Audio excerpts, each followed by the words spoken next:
Hello, hello, hello. Oh, you know what? I just realized you all could not see um you all couldn't see my thing well, doesn't that sound weird? You all couldn't see the Once Upon a Time playing. Sorry about that. Should I do it again? It doesn't take much encouragement. I'm more than glad to oblige. Let me see here. I got everything ready, which is shocking. But okay. So let's just go here then, shall we? And before I jump into that, let me say hello to a few people. As a matter of fact, let me put her back. Okay. Um, but you all can hear me. That's the important thing. Hello, Lydia. Connie Ballmeyer. Thank you for staying up late, Connie. Veronica Quick, Compton Cali Gal. Judy. Um, let's see who else. Donna Reese, Jennifer Clark, Phyllis Johnson, Rodney Jackson, Catherine Bryant. Let's see, Janice Goodrich, Lily Lamore, Diamond Blue, Gracie Infowabi, um, let's see, Brenda Gray, Berta Sanchez. Hi, Berta. Let's see here, Rodney Jackson, Moni B. I did say Donna Reese, right? And Annie Bullard, Church Nelly. Let me see. Okay, I think I just about covered everybody. Mary H. No, and Rochelle Baudreau and Fu.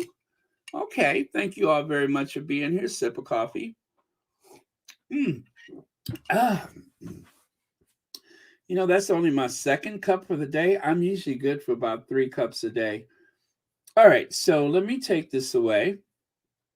And since we're starting late, let me just get into it then, shall I? So, yesterday, you all heard Nina Miskow. She spoke very vigorously, I might add, about the up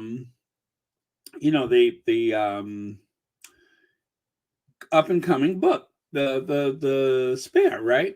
So when she spoke about that on Good Morning Britain, one of the things she mentioned was that there was a book by Jonathan Dimbley. Oh, here, let me take my image away so you can see it.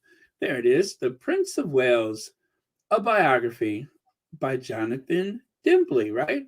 And so I want to watch King Charles III interview with Jonathan Dimbley, where he admitted adultery, but obfuscated that the adultery was with Camilla Parker Bowles, or Queen Camilla. See suggestion below, blah, blah, blah. Performative heard about the Spare by Prince Harry. We stand with Prince Harry.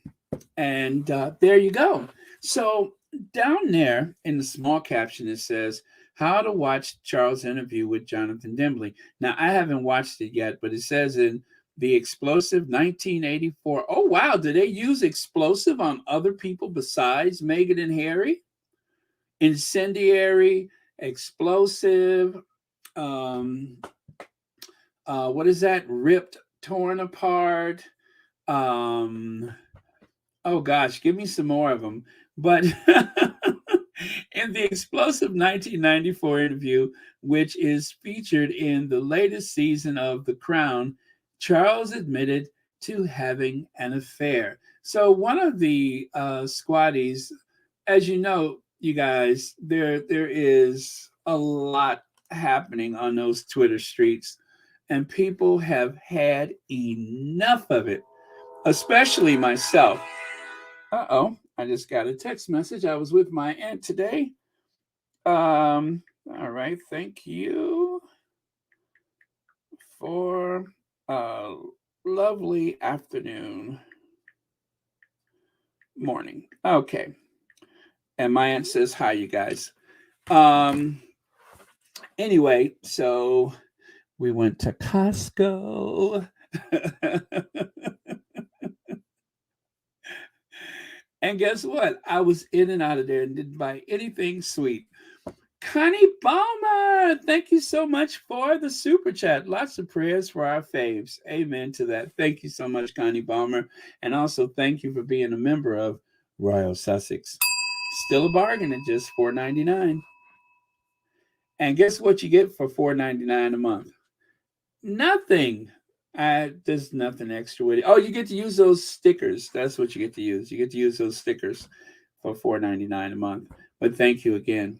So, yes, the Jonathan Dimbley book, just as Mina Miskow mentioned, and along with the book, there was an interview, and that interview is what you can actually still watch it, obviously, and he admits to adultery live on television. Well, I don't know if it was live, but on television.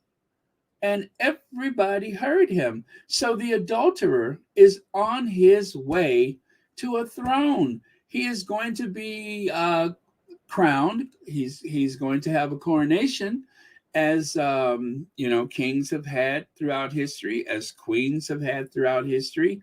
But this one admitted to adultery. I mean, everybody knows that, these relations happen, but they're usually very discreet. But no, not Charles. He is hoping that somehow he is going to finesse his way onto the throne and that his mistress will be in a position of respectability. This is the big difference. No other sovereign in the history of the United Kingdom that we know of, save for perhaps Henry VIII. I think Henry VIII, you could argue that he has done something similar, but what a role model for Charles, right? But other than that, I can't think of another monarch who has taken their mistress and put them on the throne, especially having had an adulterous affair. Adultery, adulteress, adulterer, affair. And now she is going to be the queen consort as he rules over the Church of England, as he is supposed to be the very embodiment of morality for the entire country, for all the realms. He is the very model of fairness and impartiality, as well as having a a sterling reputation, whatever reputation means. But yeah, that is what his role is. He is the head of the church, the commander of the armed forces. So yesterday, when the everybody was so upset about that kid acting silly while he was supposed to be guarding an institution, which I'm sure a lot of people would argue is nothing more than something silly, something that you would compare to, I don't know, Disney World or something like that. I mean, after all, there's witches and warlocks.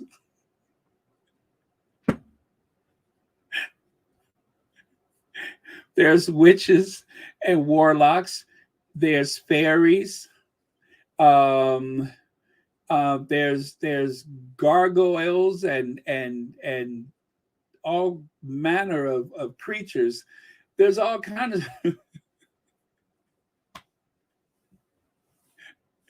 there's every anyway, let me go on before I get in trouble.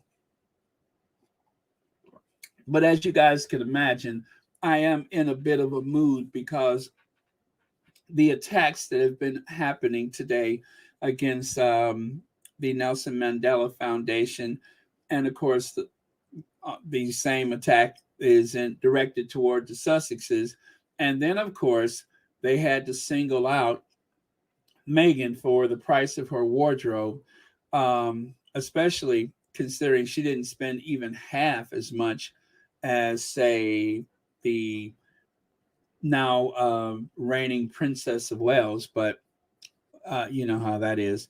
When it comes to people of color, we all know stuff starts changing. It usually does. Okay, everything gets different when people of color are involved.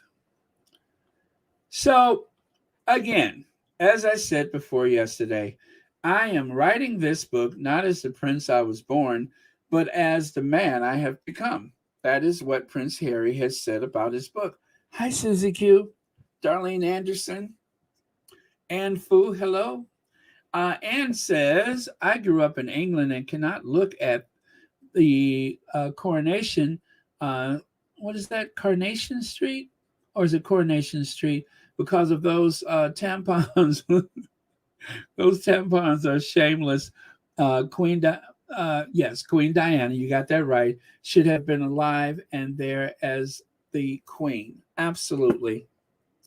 And don't forget, one of the big lies they told is that Camilla would not be crowned queen consort, but instead she would be crowned the princess consort. So, not to upset people who are still having those fond memories about Princess Diana's life, well, they said, oh, well, we'll call her the princess consort. That's a promise.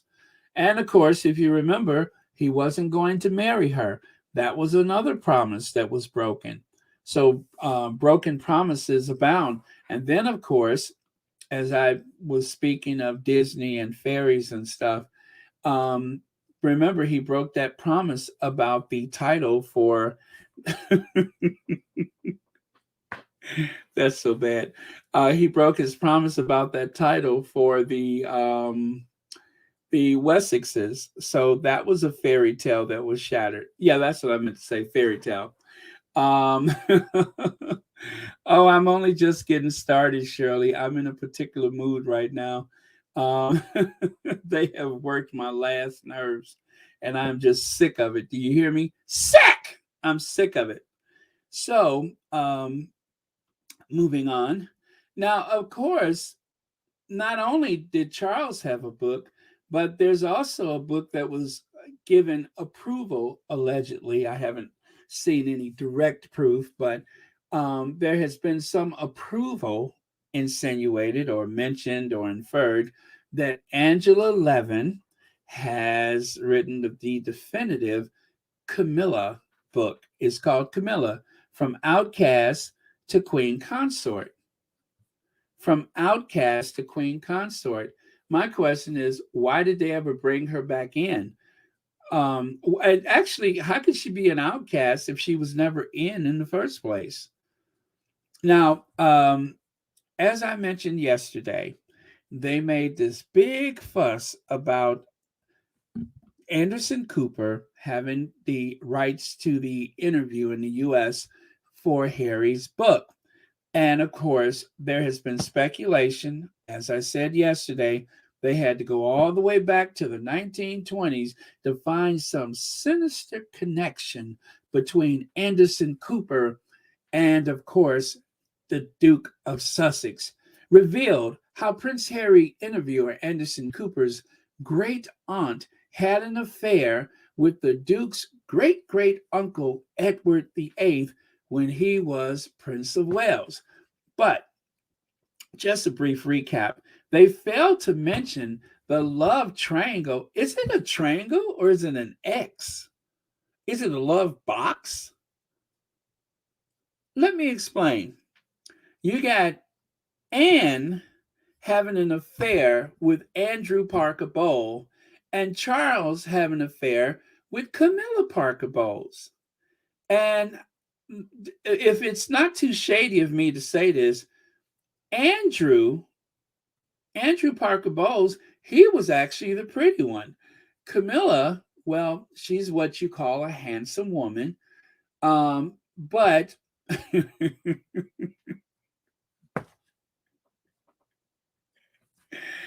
I'm just saying, in comparison, Andrew Parker Bowles was the pretty one. If I was Charles, I would have struck off in a relationship with Andrew Parker Bowles. Okay, he wasn't all that, but he was still the pretty one in that relationship. But if I was him, I would have tried to holler at Andrew because, anyway, let us just say this: time has been kinder to one of the Parker Bowles more so than it has been to the other. So, you know what I'm saying? You really don't know until the passages of time has But okay, I'm not going to get into all that. So they went through all that trouble to try to explain this sinister connection. Back in 1920, who even knew what television was? We're talking the 1920s. Who even knew what television was, let alone the idea that one of the Vanderbilt heirs would somehow end up on something that nobody knew existed in the first place, so that he could do an interview with his great aunt Thelma's oh wait, no, with his, okay, let me see, no, so that, you know what I'm trying to say, who knew it? Nobody knew it. That's who knew it. Oh man, this is getting complicated. But as you can see, there's Camilla, there's Andrew. Like I said, he was the pretty one. Not so much, but he was the pretty one. That is Princess Anne. She all right. And there's Charles and Camilla back in the day. So Charles and Camilla, um, I'm sorry, Charles and Anne, brother and sister, had an affair with Andrew Parker Bowles and Camilla Parker Bowles. Now that is the story. How come nobody's talking about that? If the British tabloid media wanted to really have a sensational story, that's the story. Why are you wasting all this time talking about this very loose connection?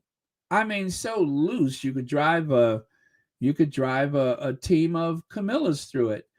Such a loose connection that it doesn't even make sense. So why even bring it up? Except it to find some kind of way to throw mud on the Sussexes, on Harry, and of course on the book itself. I even heard one of the people on, what is that, the CBN network or whatever, GBN, he said it's kind of self defeating. Why even bother buying the book? What if just one of the journalists purchased the book and then tell the others about it, and then we could all have a good laugh? Well, isn't that what you were planning in the first place? Was to tell people they need not buy the book, even though it's already a bestseller, but they need not buy the book because we're going to tell you what's in it anyway. That's what he was insinuating. Why he bothered to mention, why don't one of us do it? None of them are actually going to read the book. I can guarantee you that. Well, you know what? There's a few of them that may read it, but most of them won't. They'll just go on whatever the other person said, and that's the end of it. So back over here to Camilla. And then, of course, do you guys remember royals don't guest edit magazines? Celebrities guest edit magazine. Remember that? Remember how irate and how upset and how agitated Dan Wooten became when he tried to explain royals don't guest edit magazines? Celebrities guest edit magazines. Get it? No, what did you say? Got it? Oh, no, do you get me? Royals don't guest edit magazines. Celebrities guest edit magazines. You got me? Well, he said that with so much fervor that you would think it was the truth. Only there is nothing new about royals editing magazines. The problem is that when Meghan edited a magazine, it was the most successful issue of the British Vogue in history. It was their most successful issue. And who was the one who edited the magazine? The editor of that particular issue, or should I say, the guest editor, was the Duchess of Sussex. Now, that's what the problem is because everything the Sussexes do, they always tend to outshine the rest of the family, and that bothers them. No one in that family has gotten a bigger response from their fashions since Princess Diana until Meghan. Nobody has sold more magazines just because they're on the cover since Princess Diana until Meghan. Kate doesn't sell magazines. Camilla's certain. Well, I could think of.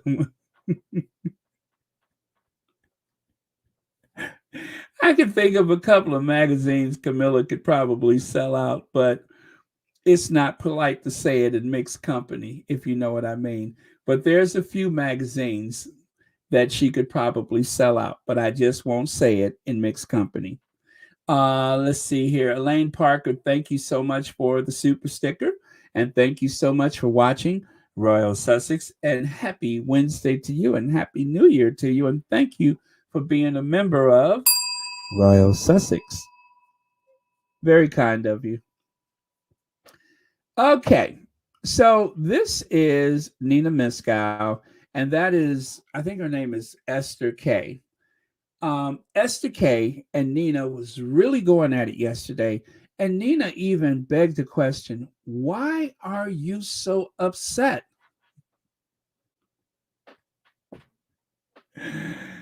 Um, okay, Sean, you get a bell for that.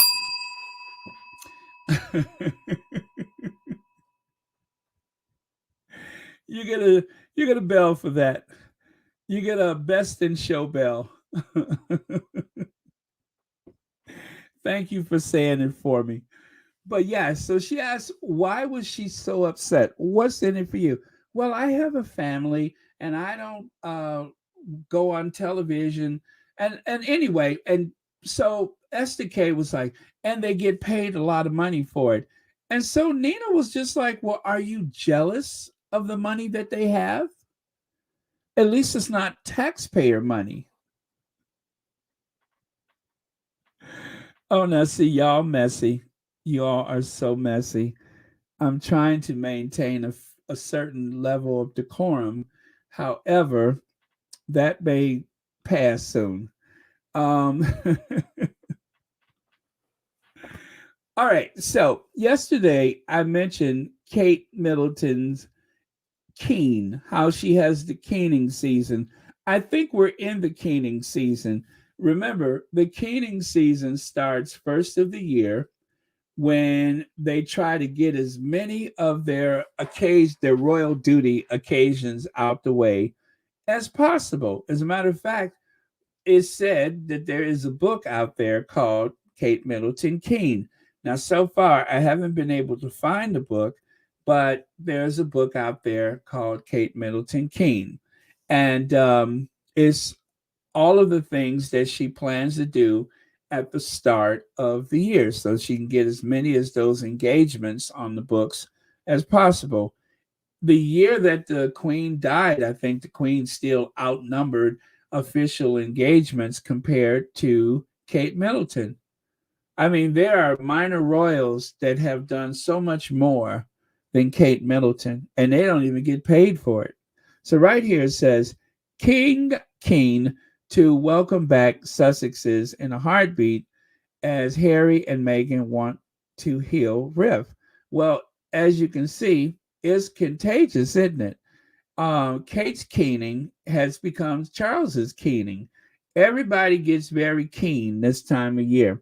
A source has suggested that the rift can be healed as the British monarchy would have the Sussexes back, offering a glimmer of hope as the nation begins a new year. Well, you know what? They would be so lucky. There is no way that the Sussexes would ever go back to that. Their lives are in the United States. Their home is in the United States, and pretty soon it's going to be their homes are in the United States. So, whatever the king is keen to do, whatever Kate is keen to do, it is not going to happen. I could assure. I know. Kind of seems like somebody's on that stuff, don't it? Okay, so let's get into this one. Nelson Mandela's granddaughter accuses Harry and Meghan of stealing the anti-apartheid icon's words in Netflix show to make millions and says she doesn't believe the Sussexes ever properly met him. So Nelson Mandela's granddaughter tore into That's one of those words to trigger an emotional response. her His granddaughter tore into upsetting and tedious Harry and Meghan. So there's some more of those words, upsetting and tedious. This is all part of the gaslighting to the public so that they can get as exhausted of the topic of Meghan and Harry as possible. That is what this language is designed to do. Tore into, upsetting, and tedious. This is all part of propaganda. This is gaslighting. This is how you create mind control over people so that without any explanation, at least direct explanation, they don't know why they don't like her, but it's something about her I just don't like. We saw that with Barack Obama after he was elected, then the hate campaign. And then all of a sudden, people who voted for him accused him of being a Muslim, the same ones who said, no, he's not a Muslim. They accused him of being a communist.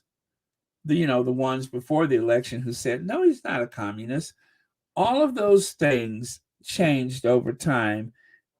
And the reason why is because the momentum that Obama had going into office began to wane.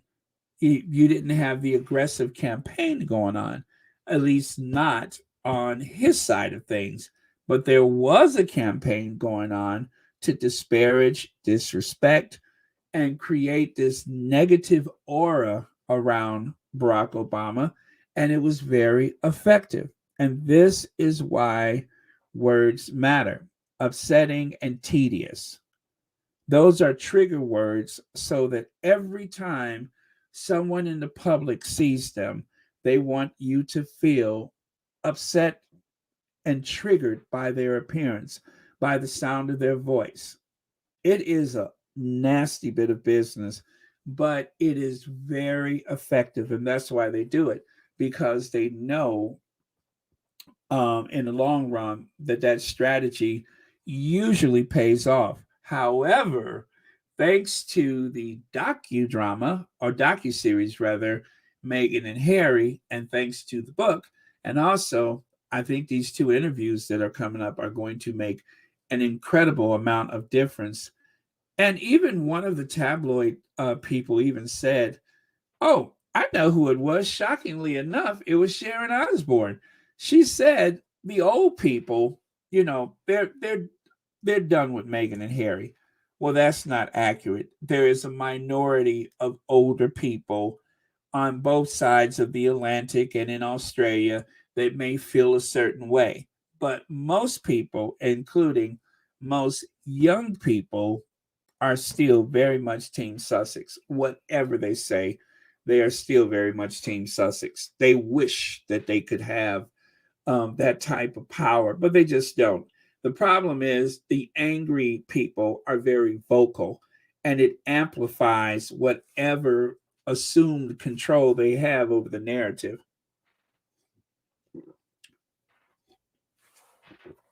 So there you have it. The Sussexes said they were inspired by Mandela in the latest Netflix documentary. Live to Lead contains footage of statesmen leaving prison in 1990 and his words. So his granddaughter, her name is uh what is that? Delika Mandela said they are using his quotes to draw in people and make millions. Well, this is what's so troubling about that assertion. So, as I said just yesterday, do you remember what I said yesterday? Well, they got another one. Remember? Well, we found one. All right, we found one. So they found this Esther K to go, and you know what? She was very good. Oh, she was so vocal. She talks circles around everybody. She's good. She gets very hyper, and she comes across as very sincere. Although The truth is, she's there to bolster her image more so than she has it in for the Sussexes, I'm sure. She's just there to bolster her image. And also, I think she's jealous because of whatever pay the Sussexes have. We still don't know 100% for sure how much the Sussexes were paid by Spotify or by Netflix. Nobody knows for sure. It's an assumption.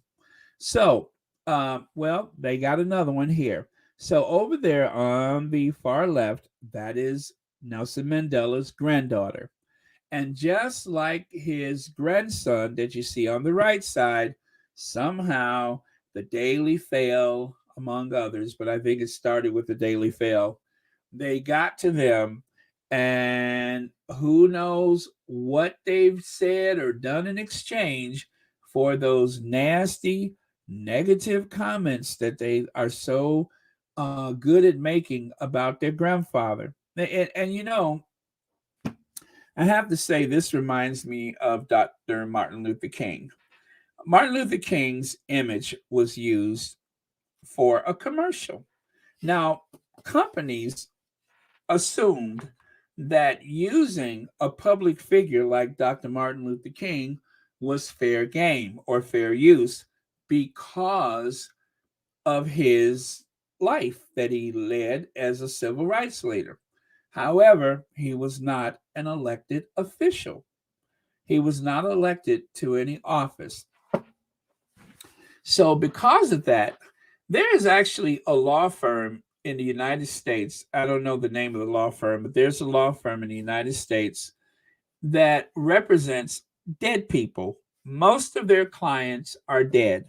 The estates of Marilyn Monroe, not Rudy Valley, but you name it, Elvis Presley, all of these people, including Michael Jackson, are usually represented by this firm.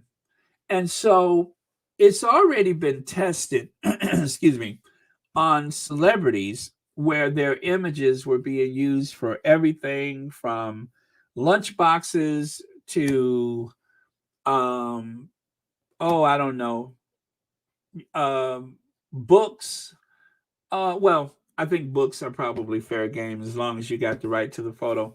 But movies, documentaries, all of this footage, all this archival footage, all of their words, all of their, and in some cases, even their music, all of these things were used.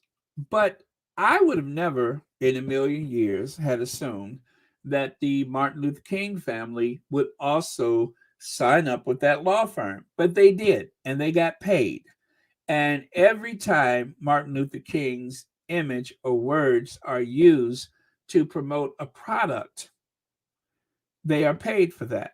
So, um, I, you know, I have a feeling about it both ways. I kind of feel like Dr. Martin Luther King belonged to the people, but that is still the King family's family. And so if you're going to sell a product, there is an argument to be made about using his likeness and his image. However, it wasn't done in a way that was disrespectful or anything. That wasn't the case. But still, they made the case, they got paid. So, and then there's always people that are on the fringes, on the periphery, if you will. There's always members of the family, like, for instance, Michael Jackson's family. You have some that are not in the main group or that are not the closest. Like Michael Jackson pretty much left everything to his children and to his mother, which means that his siblings that were part of the band feel like they have been kind of cut out of the fortune that they helped Michael Jackson create. Yes, there's an argument for that. They may not have a case, but there's an argument. And so I don't know either one of these grandkids, but I can't help but believe that they are also using their grandfather's likeness and image in some degree or another to enrich themselves and to boast to their image. But But the rights to Mandela's words and his likeness and image as it was used in the Live to Lead belongs to the Nelson Mandela Foundation. They are the ones that licensed this project, a project that's sat on the shelf for years. And it wasn't until Archwell Productions came along that they were actually able to do something with these interviews that they acquired. And the only thing that Meghan and Harry is doing is that they are working as the executive producers. And yes, they did have small cameo appearances on each episode, but it does not feature or focus on them. And the idea that they are going to make millions from this, how come they didn't cite Netflix? Why do you blame Meghan and Harry only when Netflix is also responsible for the Nelson Mandela Foundation's docuseries on their network, on their streaming service? But it's always so much easier and convenient. And of course, the big target is Meghan and Harry because they are just absolutely more relevant than anybody else on that island right now. So yes, we'll target Harry and Meghan because it's easy. We'll just fall in with everybody else and target them. So I don't know that they were given anything in exchange for their words or their, I'm going to say, false anger, their false outrage. I don't know what they got in exchange for that, but it's yet another opportunity for them to bolster their image. But the only person or the only people that are important in this conversation are the foundation chairs, and of course, Nelson Mandela's widow. That's who's important in this conversation. All the rest of the family is absolutely irrelevant. They have a right to their opinions, but they certainly don't have a right to the truth. And the truth is, Meghan and Harry has not done anything wrong. Now, even in that horrible, malicious article in the Daily Fail, it says that Meghan and Harry is working through the Nelson Mandela Foundation. They have lawyers coming out of their ears. The Sussexes got lawyers everywhere. Netflix has lawyers. There's no way in the world they did not have every right to the footage and the words that they used. And so, loosely based on their opinions about the Sussexes not even necessarily ever meet, but they can't say with all certainty that at least Harry hasn't met Mandela. But what they're saying is that they haven't put in enough time with him. They weren't acquainted with, neither one of them were acquainted with him enough that they have a right to quote Nelson Mandela or to use his words. Now, it sounds like a big grift, if you ask me, but I'm going to have to say it's an alleged grift. It seems like a grift. It smells like a grift, but they do have a right to their opinion, no matter how misguided or ridiculous or self serving it may be.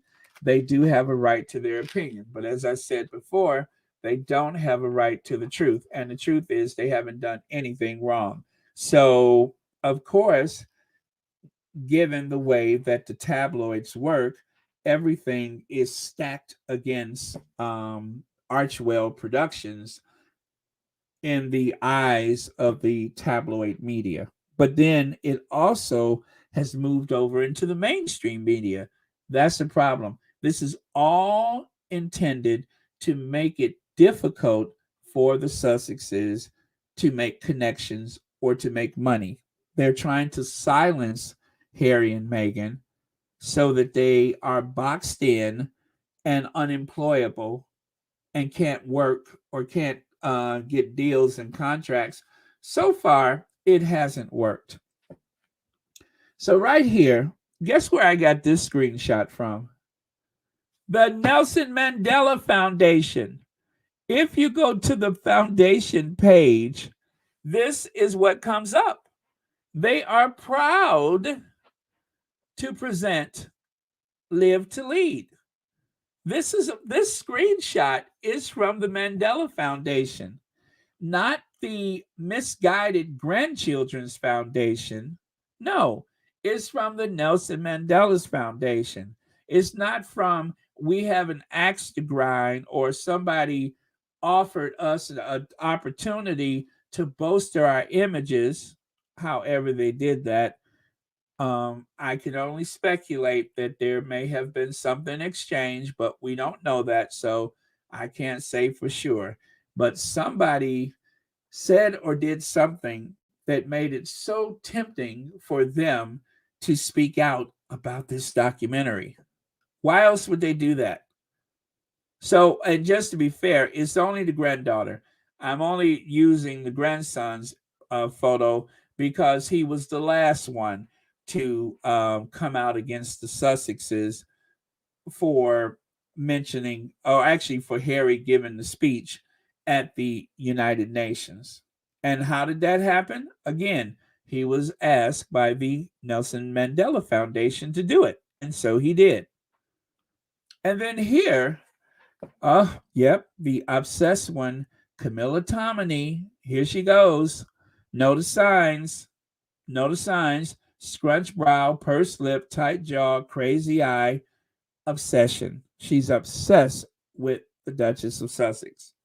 Okay, so over here on the left side, the Nelson Mandela Foundation is proud to announce the launch of a new Netflix series on effective leadership in collaboration with Blackwell and Ruth and Archwell Productions. Now, where in that article in the Daily Fail did I see the name Blackwell and Ruth? I don't recall seeing it. All I ever seen in that article that I can recall is Archwell Productions. Live to Lead is a 7-episode series of compelling interviews with some of the world's most respected and effective leaders from different walks of life, inspired by the legacy of Nelson Mandela. Inspired by the legacy of Nelson Mandela. But what do we get from Camilla Tominey? Breaking. Duke and Duchess of Sussex use that is of Mandela's name is upsetting and tedious, claims granddaughter.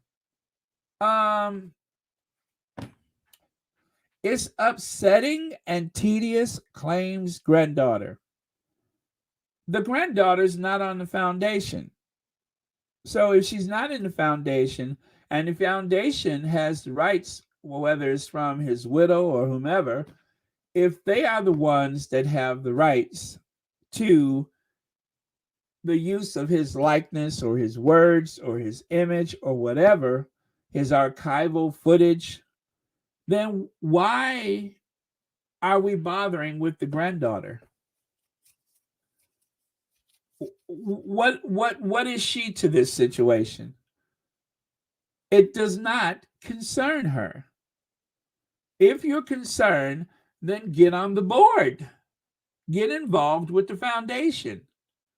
Now, whether you offered and weren't welcome, or whether you assumed you should be and were not welcome, I don't know. But still, the foundation, the Nelson Mandela Foundation, Archwell Productions, and whoever Blackwell and Ruth is, of course, they won't be prominent in this story because it doesn't involve the Duke and Duchess of Sussex. So, again, that statement comes from the Nelson Mandela Foundation page. But, and by the way, it wouldn't be me if I didn't point out the comparison between the very long cranial mass of the Easter Island heads in comparison to that of Camilla Tominey. There is a surface area that I liken to an aircraft carrier between the hairline and the chin. So I'm just being messy by pointing that out. There is a lot of face. You see that? Do you see the size of that head on that face? Or is the size? Anyway, there's a lot going on there.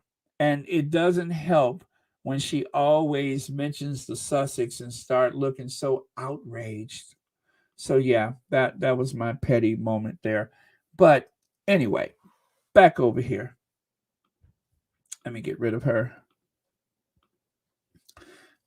So once again, Camilla Tominey, who is known to be a liar, like that time she accused Meghan of calling Archie a voracious reader, that was a lie. So not only is she obsessed, but she's also a liar. She has been known to lie. Like that time she lied and said that Sussexes didn't want the title of Earl of Dumbarton for Archie because it contained the word dumb. She didn't hear the Sussexes say that. Nobody heard the Sussexes say that. But yet she went on this morning and said it with the authority of someone who was right there in the room when they heard the news that Archie was the Earl of Dumbarton. The problem is they didn't turn it down because it wasn't theirs to give. That's why people call her a liar. That's why she's a liar. It wasn't theirs to give. It wasn't theirs to receive. It was given, it was conferred upon Prince Harry. And when Harry is no longer alive, then it becomes Archie. And at that time, only Archie can turn it down. And if she was a royal reporter worth her salt, she would know that. But because it's more important to be messy and to tell the truth or to just not say anything, then of course she had to blurt that out there once again with all of the authority about something she knows nothing about, obviously. So, again, Mandela Day. You see that up there? This is another screenshot from the Nelson Mandela Foundation website. This is from their page. And they are excited. At least they were. And I hope they still are. But look at there. Monday, 19 December 2022. Media statement, Live to Lead. And that, of course, is when they announced the Live to Lead, or when they made a mention of it. They were excited. And they are still excited in spite of his granddaughter's protests. Tedious and troubling. Is all she concerned about is that they may make some money? If that bothers you, then get your own production company. You put it together. If you're bothered by how much money Harry and Meghan are making as executive producers, you put it together. We didn't hear from, let's see, Ruth Bader Ginsburg's daughter. We didn't hear from her. We didn't hear from anybody on that screen. We didn't hear from their grandkids, dead or alive. We didn't hear from their grandkids. But Nelson Mandela, all of a sudden, there has been some huge miscarriage of justice because the foundation agreed to allow the Sussexes to executive produce this project, a project that was stalled and no one able to produce it. Enters Harry and Meghan, the most influential couple in the world, and suddenly you have a docuseries.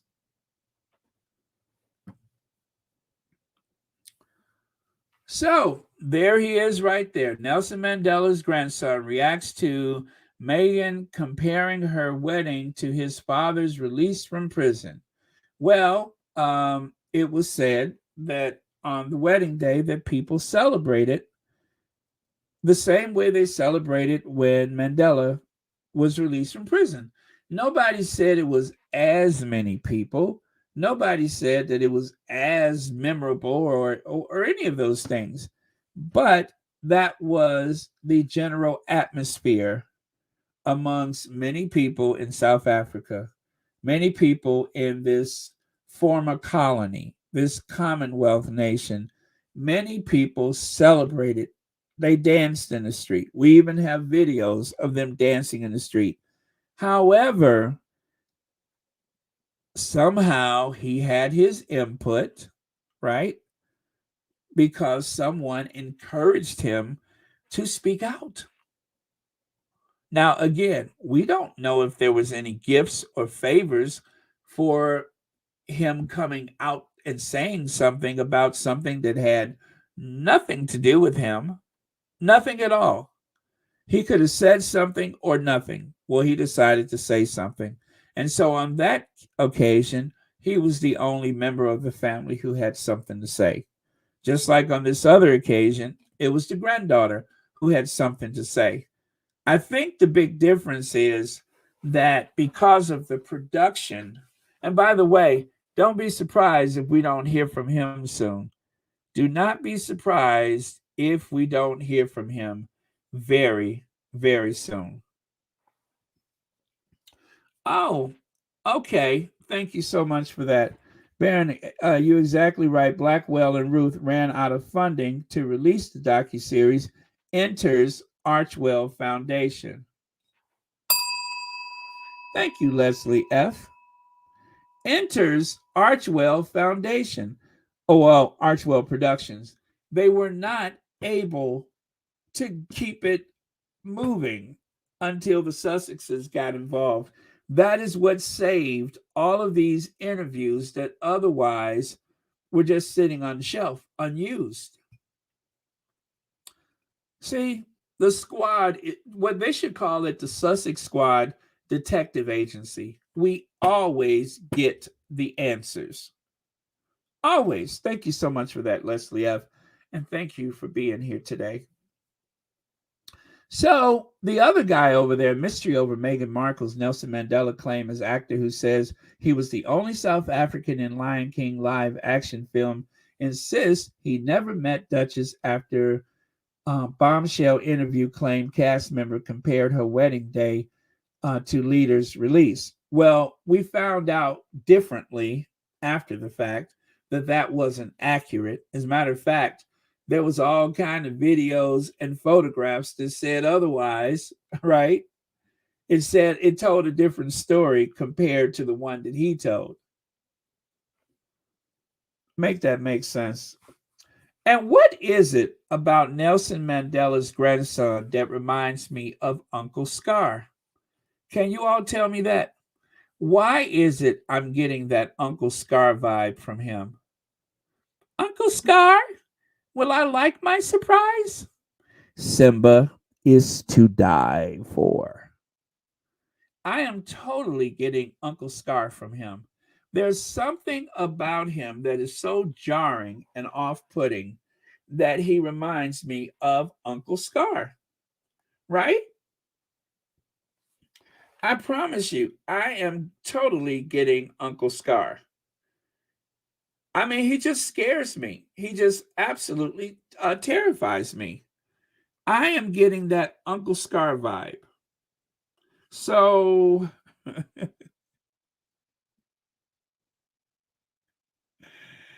I'm not saying that he's a bad person or anything like that. I'm just saying that he gives me Uncle Scar.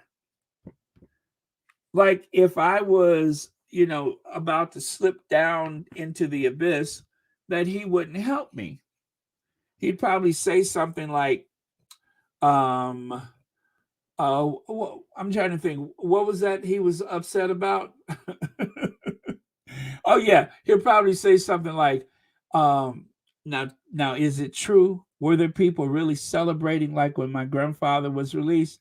Well, yeah. Say it again. Yes. One more time. Yes.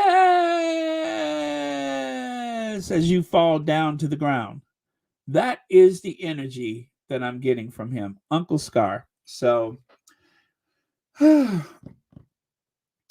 Uncle Scar was ruthless, right? Well, now see, it's not only Uncle Scar that was ruthless. Take a look there on the left side. Take a look there on the left side. Uncle Scar was not the only one, or should I say, yeah, Uncle Scar was not the only one that was ruthless. Sometimes grandkids can be ruthless. At least that one can be. See there? You know, I searched and I searched to do some oppositional research for someone else that was the topic today, and I couldn't find anything. But if you take a look there on the left side, that one was just actually I was saving that in my archives. But yeah, all that glitters isn't gold. Not exactly as pious as he pretends, right? Not to say that he's guilty or anything like that, but Uncle Scar seems to have a bit of a history of his own. Right, Uncle Scar? Right, Simba. Yep. So, he who lives in glass houses should not throw stones. That's what I say. And then over there on the right, you can see the Telegraph, the Times, the Independent, and of course, Forbes magazine. All of them are mentioning this thing about the Sussexes. They know it isn't true, but it makes for great clickbait, right? They know that it doesn't really have any merit, but it makes for great clickbait. And that's it. Baron, he probably admit that he used his grandmother's name to allegedly swindle many of fools. That's right. I'm sorry, grandfather's name. That's right. Allegedly, before he stepped on your finger and hurt you and hurl you into the abyss. Exactly. Exactly. Oh, okay. You're starting to get that Anita Ward thing going on. You can ring my bell. You can ring my bell. Yes. Okay. So much for Uncle Scar. Now let's go to Uncle Swine. Pierce Morgan, the brittle bully.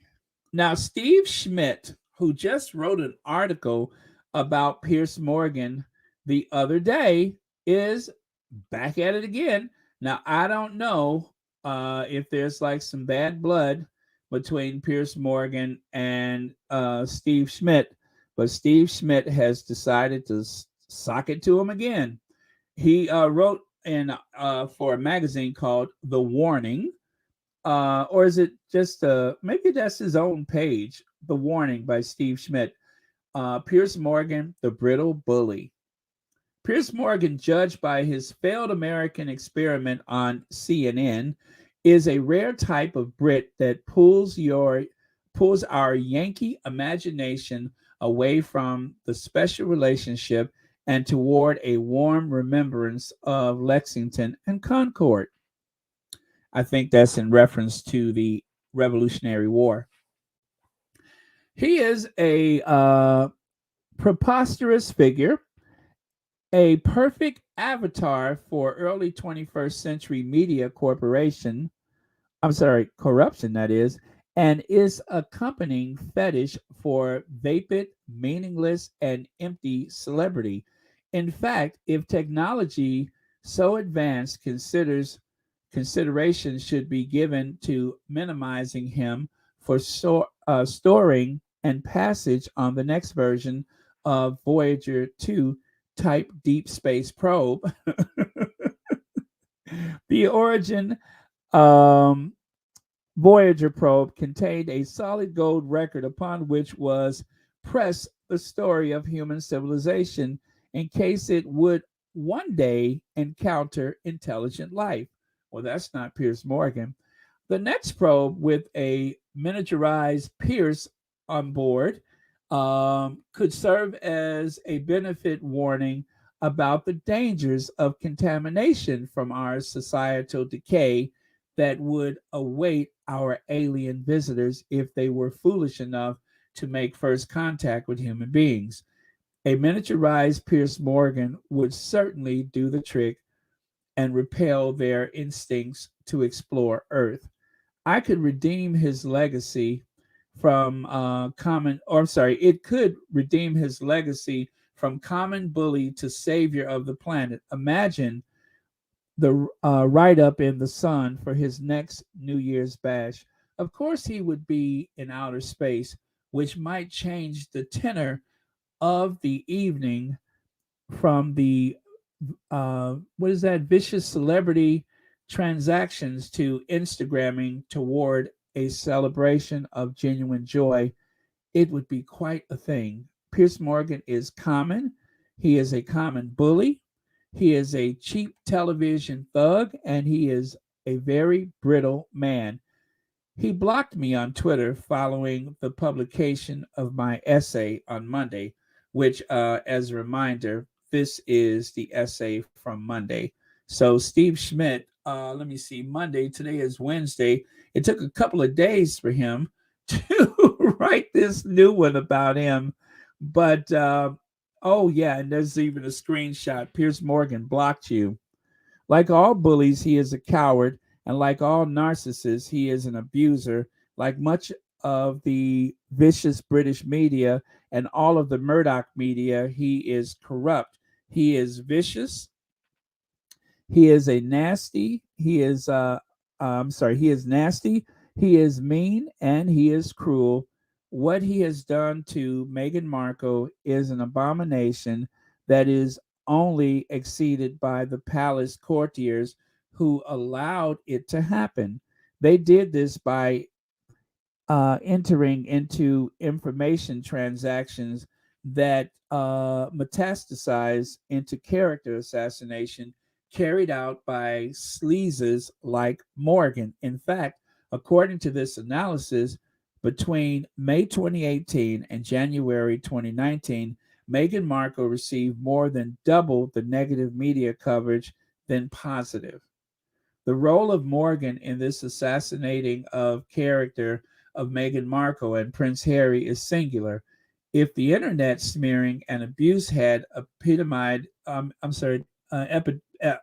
epidemiologists, they would almost certainly identify him as a, a tumor zero in the same way that they would identify Monica Lewinsky as patient zero. Ouch.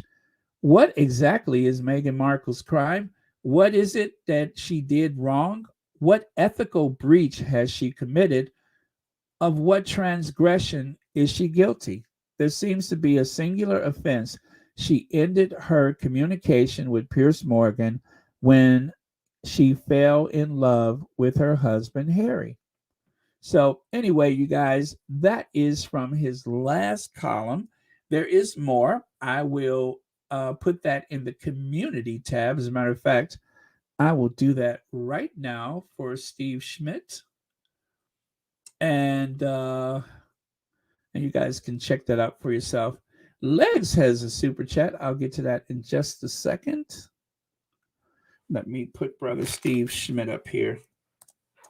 Okay, that is Steve Schmidt, and I will accompany that with his photo so that you all can find it. Oh, wait, I think I got this. Nope. There we go. Give me a second, and I'll put it over there. And you guys, please don't forget to hit the like button. I see there's a bunch of people in here. Okay, Steve Schmidt. There we go. And it is posted. All right, so Lex says the British media just can't stand that Harry and Meghan are doing great work. British media try to pollute everything that Harry and Meghan touch. It won't work. The world has seen the British media as trash. Very true, Legs. And they keep trying. They keep trying, but I have a feeling that after this book release, that there's going to be so much that changes about that narrative. And as Petal said earlier, Harry just said, Petal said this earlier on Facts and Two Cent. She just said Harry mentioned that the British tabloid media often say something about the Sussexes or write something about the Sussexes, and then they say, um, palace sources say. And then, of course, they take umbrage to said remarks. Well, of Harry about the palace leaking information about him, but they turn around and prove that that's the case by saying something else about Harry and Meghan and protesting the fact that they've been accused of briefing on behalf of the palace, or should I say, the palace briefed them so that they would write about it. And then what happens? They turn around and say, sources say, or sources close to the palace. There's always some kind of source. They won't name the source. So either you made it up or there was actually someone who told you what to say. Now, which one of those are true? Or is both of them true?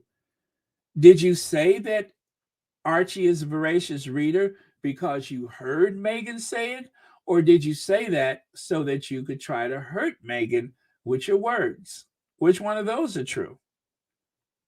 So I would like to think a lot of it is made up, but it doesn't seem that way. It seems as though whenever the Sussexes are really gaining financially, socially, or publicity wise, when the Sussexes are gaining, when they are rising, when they're making headway, then all of a sudden there's some other briefing from the palace. So that is deliberate. I don't think that the media is just making it up. I think they are getting quotes, they're getting marching orders, instructions from the royal family and their courtiers. Thank you so much, Lex. Okay, let me scroll a bit here. And right there, Piers Morgan accused of bullying in open letters signed by almost 1,200 of UK's television workers. And that was back in February of 2021. Well, we know what happened then. Um, was that when he got up abruptly and left the studio and he no longer had a job? I think so. And then, of course, Piers Morgan claims royal family member thanked him for standing up to the Duke and Duchess of Sussex.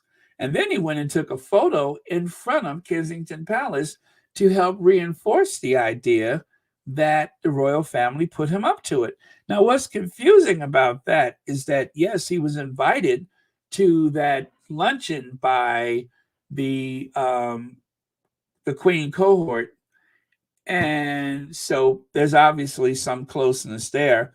But he took the photo in front of Kensington Palace, meaning, of course, that it's almost saying this is where I got most of my instructions. Now, I'm not saying either one of those are directly related to his, comments about the Sussexes, but it's just mighty interesting that he took that photo as a way to send a message. And as he said, the royal family thanked him. So the writing is there.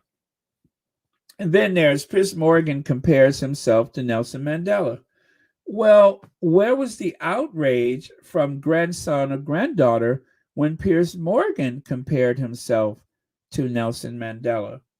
The outrage came from people like the Sussex supporters. They were the ones that were outraged, but the people that have something to gain from the hate of the Sussexes, they didn't have anything to say about it. They just kind of gave them a free pass.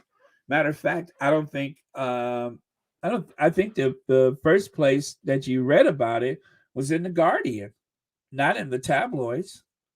Piers Morgan book sells just 5,650 copies in a year in the U.S. Really? Really? Really? As my voice rises, you mean to tell me Mighty Piers Morgan's book only sold 5,650 copies in an entire year in the United States? How is that possible? This is the person that was supposed to come back on television and teach Megan a lesson. How is it his book only sold 5,650 copies? And you know what I just thought about, you guys? This just come to me as I'm sitting here talking. Imagine starting your day watching Good Morning Britain and focusing in on all that negativity from Pierce Morgan. In other words, working class people and even non working people that are just rich and sit around and do nothing all day, they start their day with a dose of negativity, shouting, yelling, frothing at the mouth about Meghan Markle. And that's coming from Pierce Morgan. If you guys are watching morning television shows and that is how they're programming your head before you leave the house, you got to stop doing that. You just got to stop doing that, because it has a way of setting a pace throughout your entire day. I don't watch those morning programs anymore. I haven't watched them in years. It's all just a bunch of posturing and talking points. They're not informing us. They're actually telling us what they want to hear. They're not just telling the story, they're making up the story. They're creating the story. They don't tell the news, they create the news. Right in tandem with the British Royal the British tabloid media.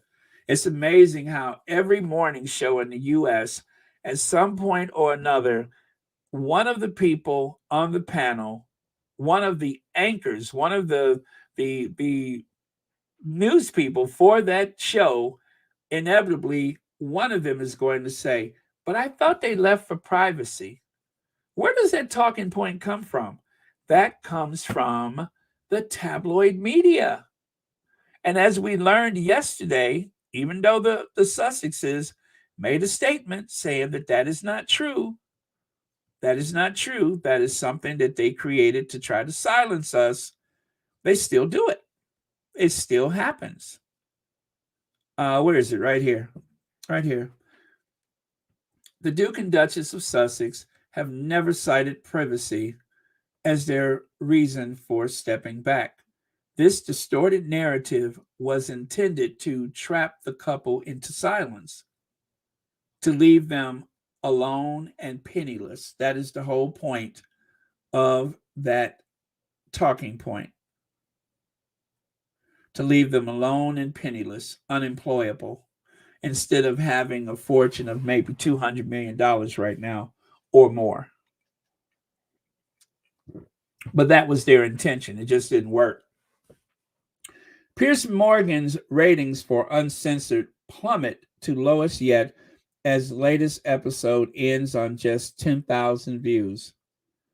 He is so hungry and thirsty to try to get people to watch him. He do whatever he can, even talking to some overpaid footballer.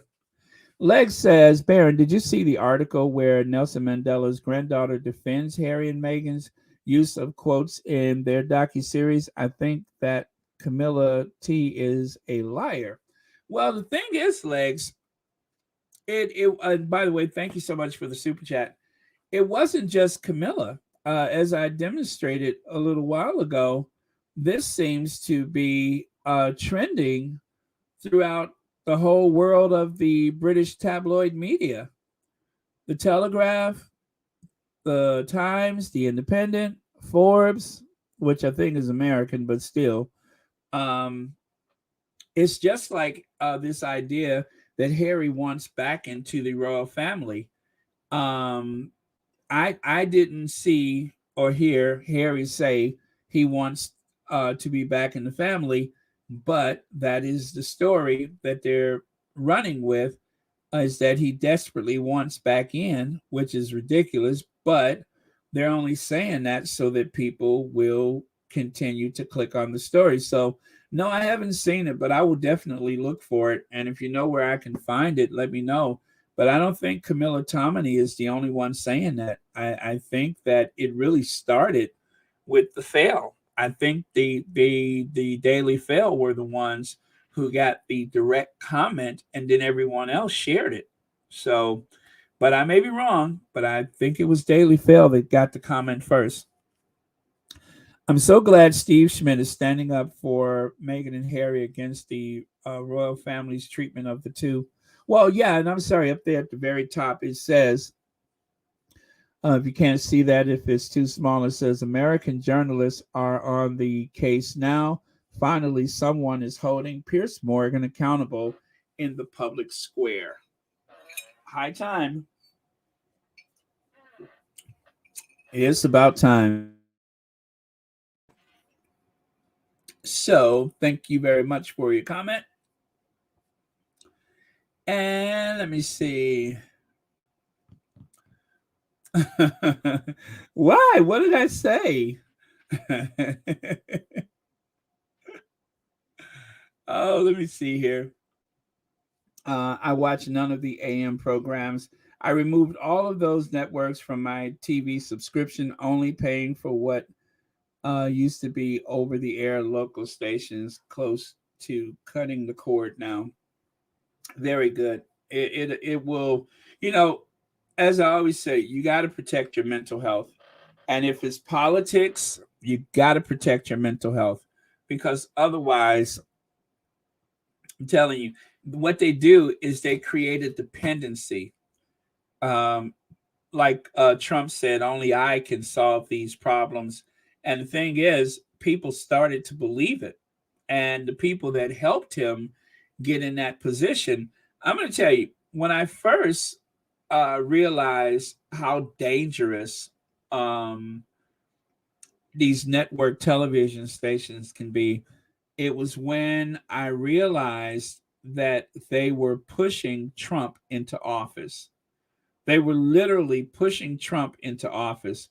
The one thing that Trump did not lie about is that those networks made billions. They made billions of dollars because of Donald J. Trump. That's the one thing that they did not lie about, or that he did not lie about. They made a lot of money. And that is why they kept pushing him on the television. And the only reason why they didn't do it the last election is because people were very upset about it. People protested that. People were speaking out about it. They gave him an unfair advantage. And just like with Harry and Meghan, I thought they wanted privacy. I thought they wanted privacy. With Hillary Clinton, what about those emails? And then I'm going to tell you the one that really, really upset me. Remember, what's his name from the Today Show? The one that got in trouble? Um, oh gosh, what is his name? Matt Lauer. I'm thinking, wow, Hillary's on the Today Show. This is a nice safe space. I hope she get a chance to finally set the record straight. And what did Matt Lauer say? What about those emails right before the election? What about those emails? I'm telling you guys, when they are out to destroy someone, when they want to lend aid and comfort to the enemy, they are very, very successful. And that is why the Sussexes said they are no longer dealing with those big media outlets like that. That's why they had, especially the Royal Rotor.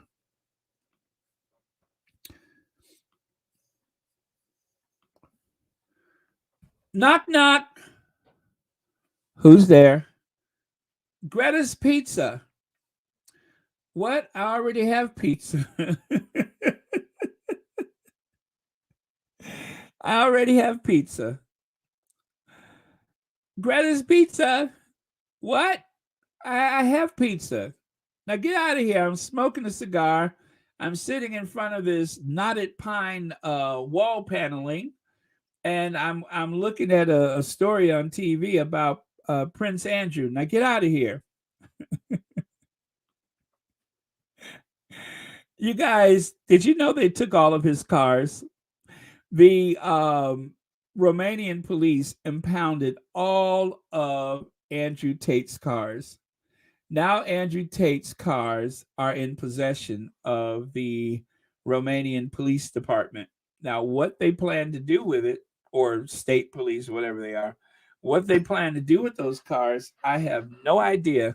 But he no longer has cars, and he is still in jail.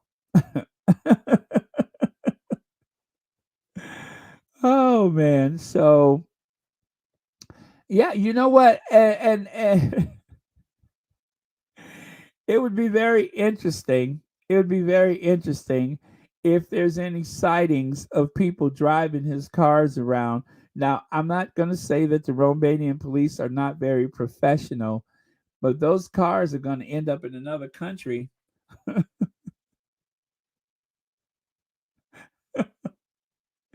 Those cars are going to end up in another country. I'm just saying, those cars are going to end up in another country.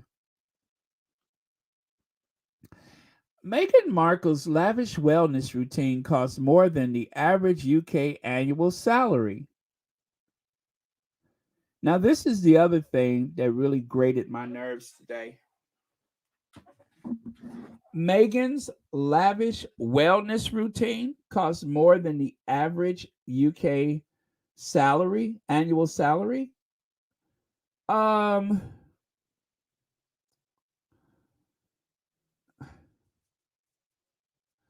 Now, for someone who they love to throw in her face that she's not an A-lister, right? She's not an A-lister. Um, they say that she's well, they say a lot of things about her. I'm not even going to go into that, but there's a lot that has been said about the Duchess of Sussex. A lot of terrible things about how far she's gone as an actor, or how well she was known before she met Harry.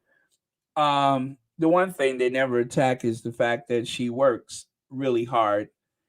But they do try to attack this idea that she actually knows a lot of people.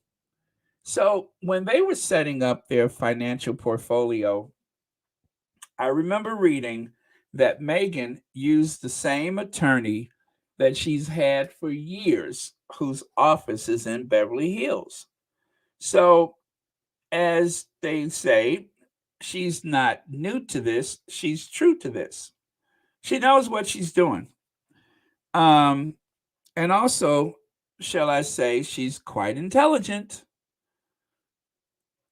She's quite intelligent, and she knows her way around um, Hollywood.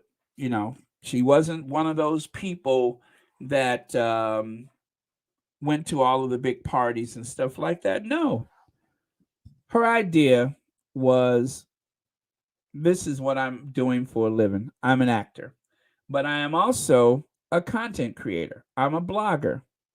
I'm a lifestyle guru, amongst other things. And also the whole list of things that Meghan has done before she met Harry.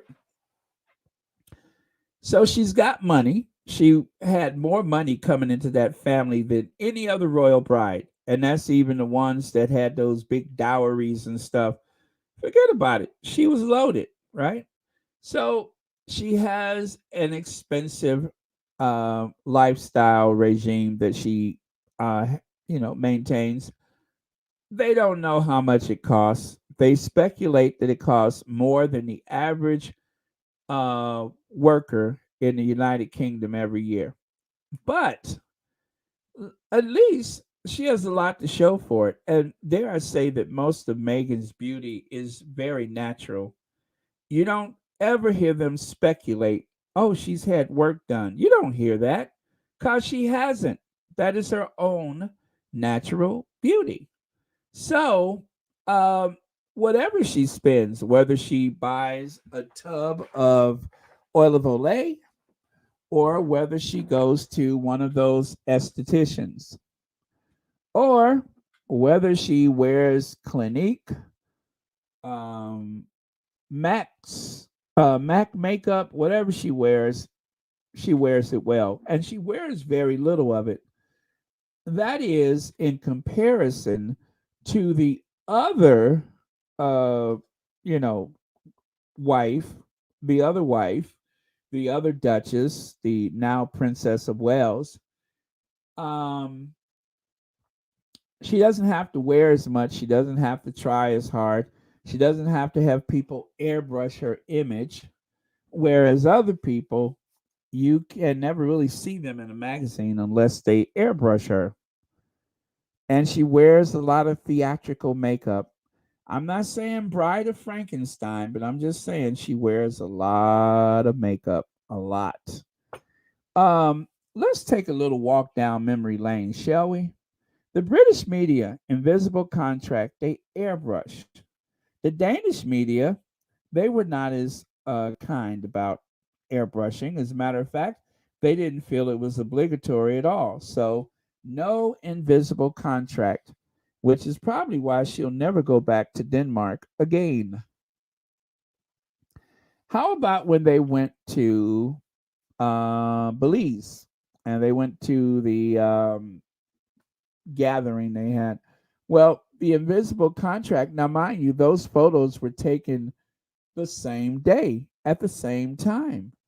But the photo on the left, well, the British tabloid media decided to take license with her image. But the one on the right side, somehow that one slipped. That one somehow slipped the hook and wound up in the public domain. And of course, when I saw it, I said, wait a minute, I'm going to keep that one just in case I need it. And as you can see, no, no filters, no invisible contract, just Kate. So I'm just saying that whatever the Duchess is spending, maybe she should give her sister in law a call. You know, like, hey, sis, um, they say you're spending £45,000 a year, which is more than the average worker in the United Kingdom makes. Can you hook me up? Can you hook me up? Hook a sister up, would you? Wait, hook a sister up. I doubt it. I doubt it. I don't know that £45,000 would be enough, but or how about this one? If you all remember the night they went on and on and on about Kate, it just seems to me that they took a lot of license with some photos and others not at all. You would hardly think that was the same person on the same night, right? But they are worried about how much Meghan is spending for her self care, like doing Pilates. Meghan's Pilates classes or Pilates sessions, that somehow is costing her £45,000 a year. Truth is, they don't know. But whatever it is, Meghan can afford the best of what's available. But the difference between Meghan and Kate, and I'm not going to speculate what Kate has done to her face, but the big difference is Meghan um, probably has not spent as much and has had better results, whereas Kate has a whole glam squad, and it took like a whole village to create that look. See, every time they try to embarrass Meghan, it only brings more light onto Kate. I know this because I'm the one with the flashlight. And every time they try to, I guess, big Kate up, it still causes her more embarrassment. Like the other day when they were talking about how much she spent on her clothes. That wasn't supposed to happen. It's almost as though you're not even seeing the same person. Now, there are some people that say, do we have to do these comparisons? Yes, we do. Yes, we do. Because I wake up and I want to see that the Sussexes are doing well. They're doing something great, that they're helping people, that they're loved. But instead, I have a barrage, this ongoing assault to my psyche about how awful Meghan is, about how much she spends on herself, about how big her house is. And they only just stopped mentioning how many bathrooms there are. As a matter of fact, I haven't even heard them mention the house as much. But Kate has 5 homes. Kate has nannies, cooks. Kate has what else does she have? She has a glam squad. I mean, she doesn't put all those extensions in her hair. Somebody does it for her. But Meghan is the one who's attacked as being too lavish. And I'm just not supposed to point out the difference. So we're supposed to watch them tear down Meghan and say absolutely nothing while they try to keep building up mediocre Middleton. I say no. I say no. I push back against that. I push back against it. So whether Kate has that frozen grin or if it seems like she's got that um Genghis Khan mustache growing, whatever is going on, I don't care. But leave Meghan alone. And then if y'all stop making comparisons, I will stop making comparisons. That's how it is. If you leave Meghan alone, it gives me nothing to talk about. But so long as we're talking about how much Meghan spends on her clothes, how much she spends on her beauty, I guarantee you, whatever Meghan is spending, somebody is spending way more money and not getting nearly as nice of results as Meghan is getting. Or is it impolite to point that out? I'm just saying. Or I'm just asking for a friend. Is that true? Like, for instance, Megan doesn't seem to have conflicts about what to do with her eyebrows, but some people do. Highbrow, lowbrow, or plucked. There's even a book about it. And as for fashions, do you guys know that that green outfit that looked like Kate's country kitchen cottage curtains, was worn just 1 week before Meghan went back over there and wore this? That was a week apart. It seems like it was centuries apart, but it was just weeks apart. But you wouldn't know it. But they worry about how much Meghan spends on her clothes. This should concern them, but no, they want to count Meghan's money. Let me see. This is the best Kate has ever looked. Radiant Duchess of Cambridge has her Bond girl. You know what? They got cut off.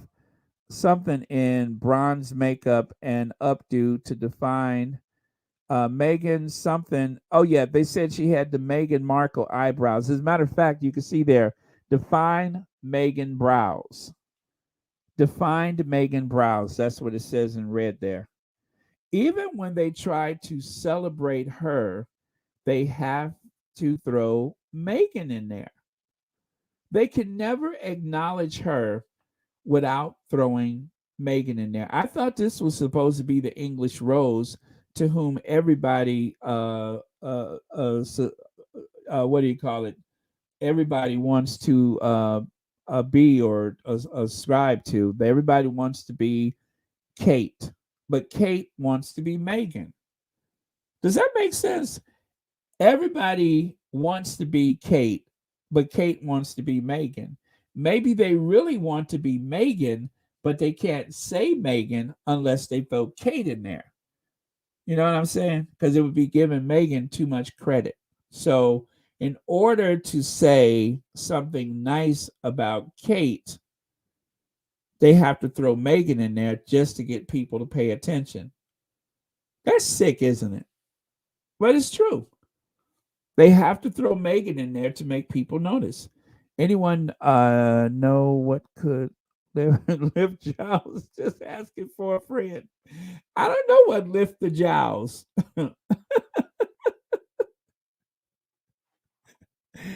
If I knew, I would tell Pierce Morgan. So, okay, this is the most recent embarrassment to Kate. Kate's most expensive fashion year yet. Princess of Wales wore a record 176,664 pounds worth of new clothes in 2022. Meghan, value of Meghan Markle's wardrobe boomed to 79,000 pounds in 2022, despite stepping back from royal duties. Is this to imply that Meghan only was able to look elegant before, to set fashion trends, to cause uh, manufacturers and retailers to sell out of their products? Meghan only achieved that because she was part of the institution, or because Prince Charles and his what is it, the Duchy of Cornwall, they wanted us to believe that the Duchy of Cornwall was paying for Meghan's clothes while she was in the UK. When the truth is, Meghan paid for her own stuff. She paid for it then, and she pays for it now. Now, I'm going to be fair to both ladies.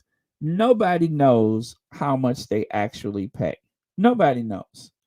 It is speculation based on what they know the market rate value is. So let's say that Kate wore 176,664 pounds worth of clothing in value. What's the actual price? I don't know.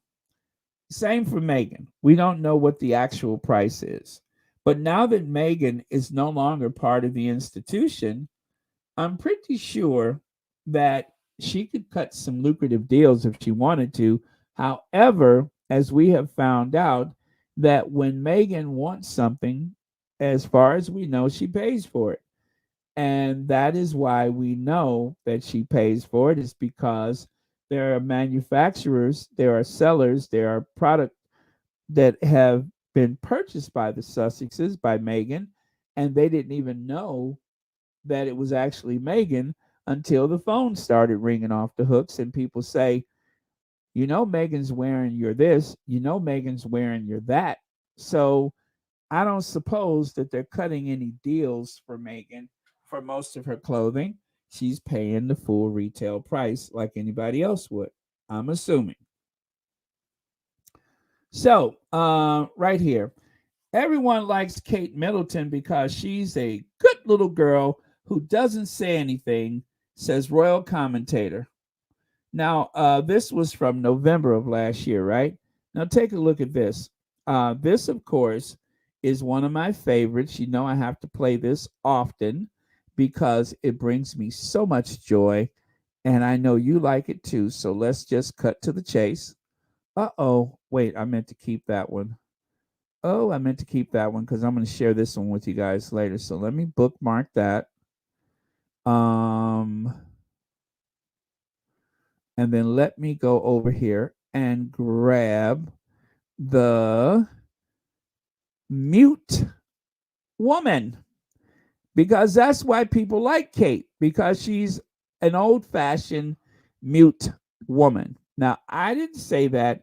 There was a member of the British media that said that. The British media said that she was an old fashioned mute woman who never complains, who never explains.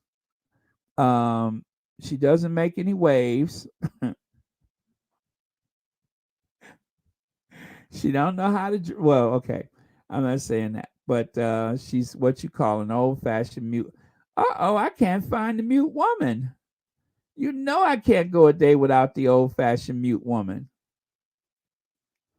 Oh Lord, I done lost the mute woman.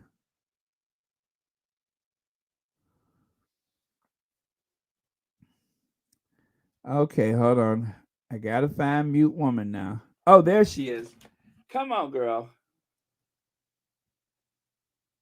Oh, I lost it. I lost the mute woman. Okay, I may have to get back to mute woman. Oh my goodness, I got a lot of stuff saved here. Okay. Give me just a second, you guys.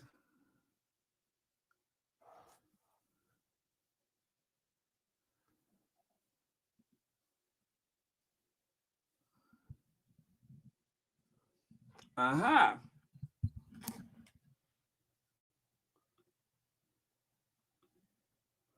Okay, you guys, I'm ready. I'm ready. Here we go.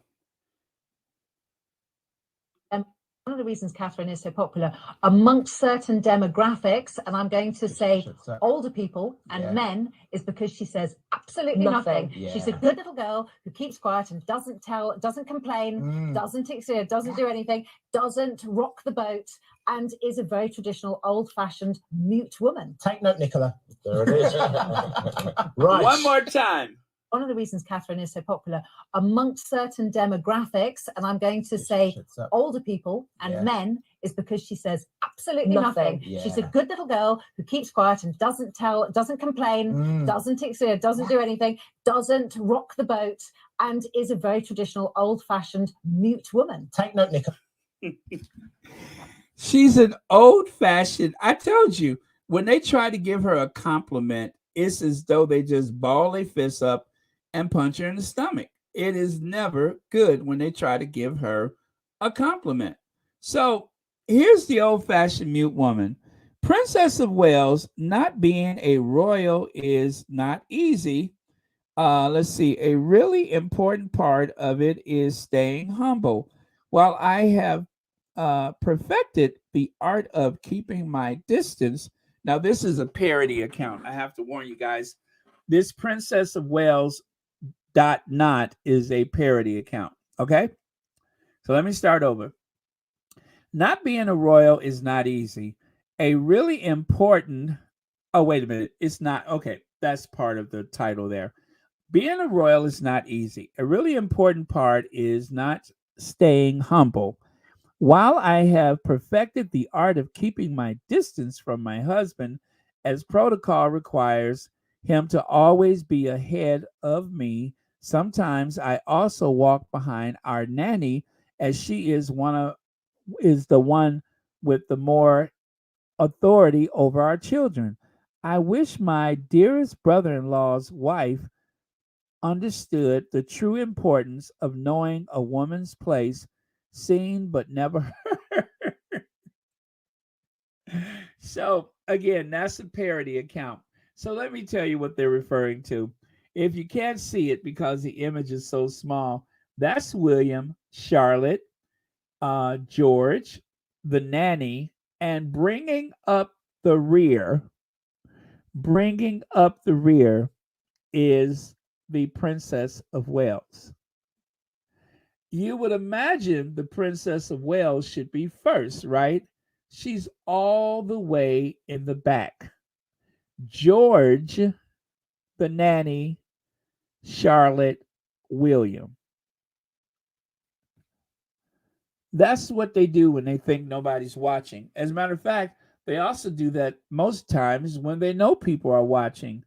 Why is she all the way in the back? I mean, that is the mother of a future king. That is a future queen consort. Why is she bringing up the rear? Huh. Interesting. what's also interesting is this United States House Speaker vote. It almost seems like the Democrats would take the House back, but of course we know that's not going to happen. But the last I looked, they actually were on their oh my gosh, I'm missing a slide. Lord have mercy. Well, they are on their 6th vote. Oh yeah, no, that is a slide right there. McCarthy suffers his 6th defeat as Republicans fail miserably again to pick a speaker.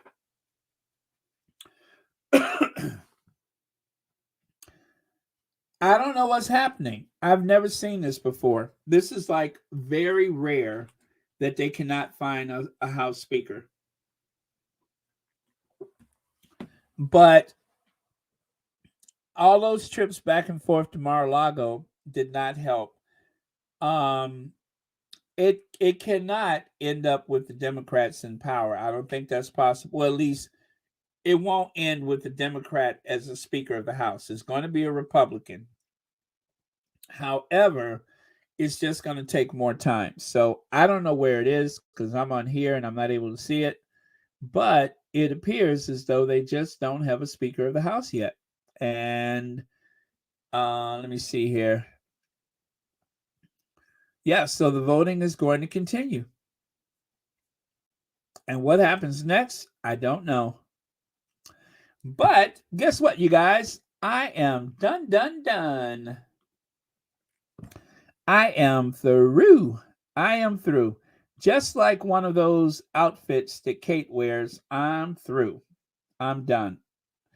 Thank you guys so much for being so patient.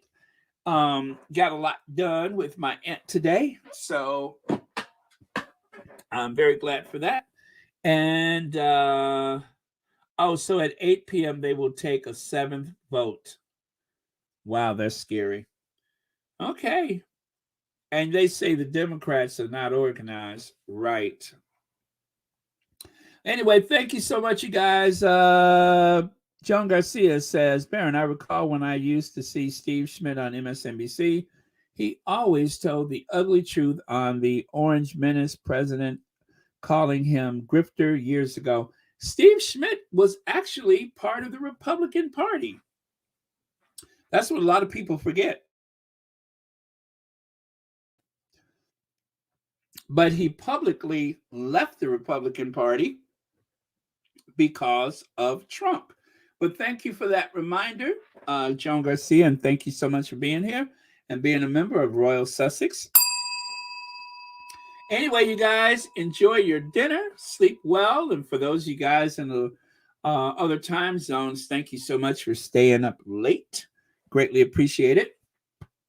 Also, I am going to be looking for a last word of the day. Let me see here. Oh, you don't think he likes Kate? Yeah, she probably she seems rather nervous around him. She has that nervous tick where she can't stop using her hands. But the thing is, those hand gestures have helped to launch her career in dancing. So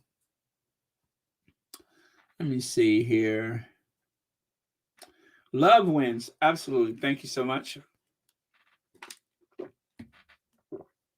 You know what? Let that be our last quote of the day. Love wins. Oh, yes. I remember the Lincoln Project. I love the Lincoln Project. Hey, Anastasia Isabella. Okay. Thank you guys. And thank you all for your contributions to Royal Sussex. I received a t-shirt and a lapel microphone yesterday in my what do you call that? And my wish list from my Royal Sussex wish list. So thank you for the t-shirt and the lapel microphone. Although I have to tell you guys that lapel microphone may get me in trouble because that means I don't have to just sit here in front of my computer. I can move around and be in other places. I can go in the kitchen and grab a cookie uh, while I'm working. So I hope that lapel mic doesn't get me in trouble, but we'll see how it goes. All right. I I oh man. But yeah, I didn't see a thank you for the lapel mic, and but I know where the t-shirt comes from, so thank you so much for that. Oh, what's that, Lydia? Is that the wish list? Now, you know how that embarrasses me. I'm gonna take that down pretty soon. But since you brought it up, I will pin it to the top of the chat just in case anybody glances at it. Now, of course, you're not obliged. I know I that's the worst acting since the last Keanu Reeves movie. You're not obliged to order anything, but if you feel so inclined, I won't be offended at all. It's like Christmas morning. So, but that's the link for the Royal Sussex wish list. It's important things on there like a diamond signet ring, a Rolex watch, a hot tub, a Mercedes, you know, important day to day stuff that everybody needs. So,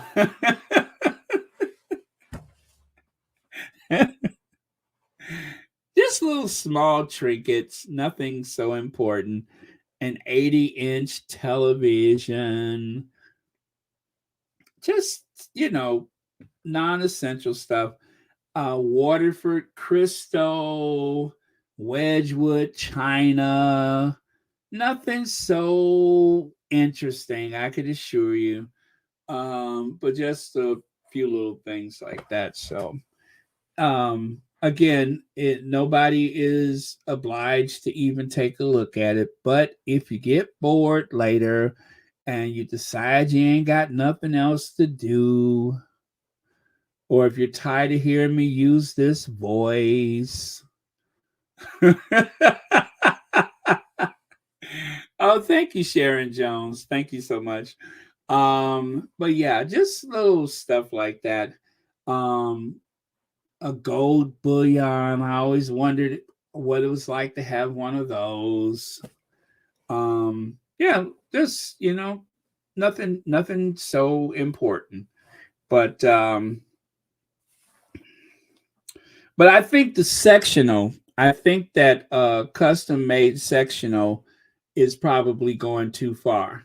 I mean, I have a sofa. What do I need with a new sectional? Oh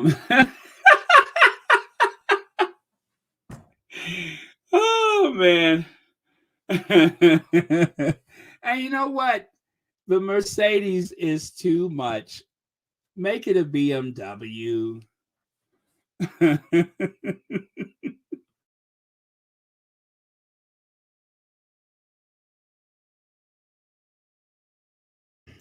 Oh, but you know what? There's one thing. When I was at Costco, you know, I love eating ramen noodles, and I love well anyway, I got the nicest stainless steel soup bowl, but I actually need a bigger one. But I'm gonna take the other one off my list because instead of the bigger bowl, I actually found some porcelain, no, crockware. I found a set of 4 crockware bowls that are pretty big, so I'm going to take that one off my list. But um, anyway, because I eat ramen a lot, so I love having those big bowls because you got the noodles splashing, you throw like the pot stickers and stuff in there. So I'll show you guys a picture of it tomorrow, but I found the nicest set of 4 like really big bowls. You can put salad, soup, snacks, whatever. But and it was the last set of 4 that they had. Well, Sonia Johnson, if did you ever watch The Honeymooners, when Ralph was when they did that stage play, and Ralph no, Ed Norton said, "But I don't have a home in the Hamptons. I don't have a Rolls Royce or a string of Peloponnese." And Ralph was like, "What is Peloponnese? Do you guys remember Peloponnese?" And then, yeah, he says, "Yeah, it says right here, Peloponnese." And Ralph said, "That's polo ponies." I don't know why every time I see that, that is so phony. I mean, so funny. Not phony, funny.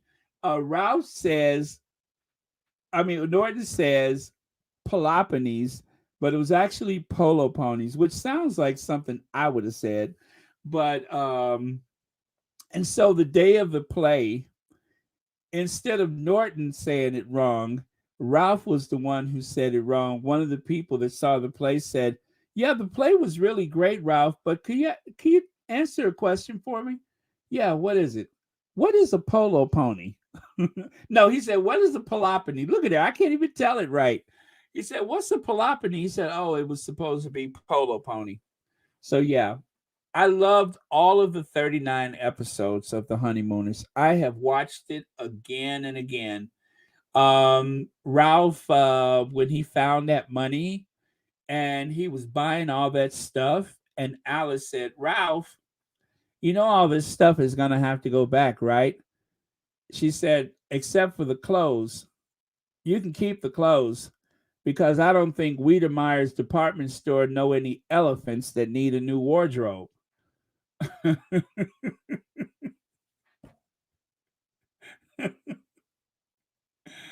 Oh man, I don't know any elephants that need a new wardrobe. Or how about when Ralph became the janitor in the building and he didn't want people to call him janitor? He said, "I am a maintenance engineer. I'm not a janitor." And Alice said, "Ralph, how are you going to drive the bus all day and then keep the building up at night?" She said, "You're going to work yourself to death." He said, "Oh, I can do it. I can do it." He said, "Besides, I need to work. It can help me keep my weight down. I'm trying to keep my weight down." She said, "Keep it down? You need something to help you hold it up." Yes, Joan Garcia. Alice with that deadpan way of talking to him. I mean, just the look that she would give him would just destroy me. I always thought that was so funny. Beth Lewis, thank you so much for being here. Thank you. But yeah, so I have like the original 39 episodes on VHS, DVD, and of course, they're always streaming it someplace. But yeah, I have the DVD and the VHS of The Honeymooners. Oh yeah, and Chef of the Future.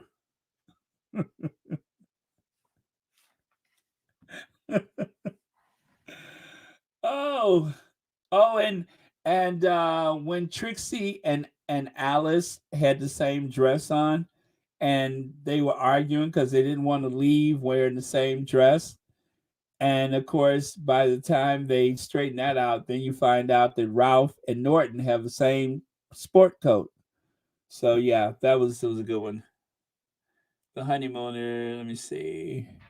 I like The Honeymooners too. My daughter likes it too. Oh, it's an amazing show. I mean, it's timeless. It is timeless. I love The Honeymooners. Okay. All right. It's been 2 hours, you guys. So I am going to close it out now. And we are going to ginger binge. Actually, I want to play Once Upon a Time again because I ruined it the first time. So I want to see it all the way through. So we're going to Once Upon a Time after. Oh, why do I still have this person on the screen? I didn't even realize it. There we go. That's better. Okay. I thought I saw something fluttering out the corner of my eye, and that was, of course, Jazz hands fluttering. See? See, even when the hands aren't moving, they still seem to be in motion. Okay. Oh, really? So that is an actual job, maintenance engineer. Remember the buzzer that they put in the apartment? Alice said, "What's that?" He said, "That's part of my efficiency. Instead of people yelling down the hall for me to come and fix this, and Ralph, can you fix that?" He said, "They can just buzz me, and then I can answer the phone and then figure out what they need. And that way they don't have to yell all up and down the hall." And then, of course, after he says this, after he says it, then he opens up the door. "Attention, everybody! We have a new buzzer system so you don't have to yell up and down the halls." Oh my God, that was so funny. I mean, he's given this lengthy speech about how this is supposed to prevent people from yelling down the hall, and then he opens up the door and starts screaming like a maniac. It was such a good show. It was such a good show. Oh, the maid. Yes, I love the maid. God, she was huge, wasn't she? That she was huge. I mean, just this big, overgrown, hideous creature with a square jaw and broad shoulders and big helmet hair. It was awful. It was just dreadful, I tell you. Uh,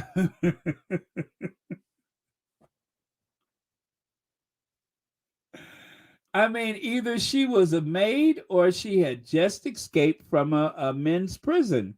I'm sorry, a women's prison. Okay, okay, women's prison. But yeah, she was huge.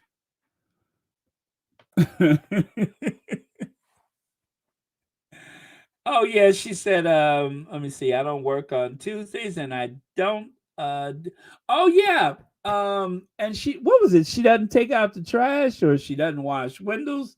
Something like that, she said. Or how about when Ralph went bowling and he wasn't supposed to, and he had injured his back, and Alice, he didn't want Alice to know that he had lied to her and went bowling anyway because he had to take his company physical, right? And so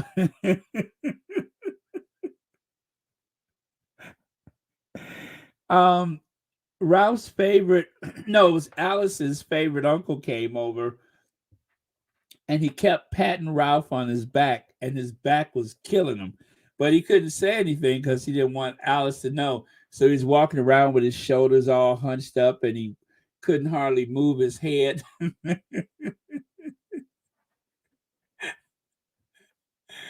And he kept smacking him on his back. He said, "Ralph, it's so good to see you." And so finally, when the uncle left and Alice went in the bedroom, um, Ralph let out that big yell, "Whoa." And she comes running in the kitchen. She said, "What is wrong with you?" Hamina, hamina, hamina. Hamina. I had to yawn. She said, "Yawn." It sounded like feeding time at the zoo.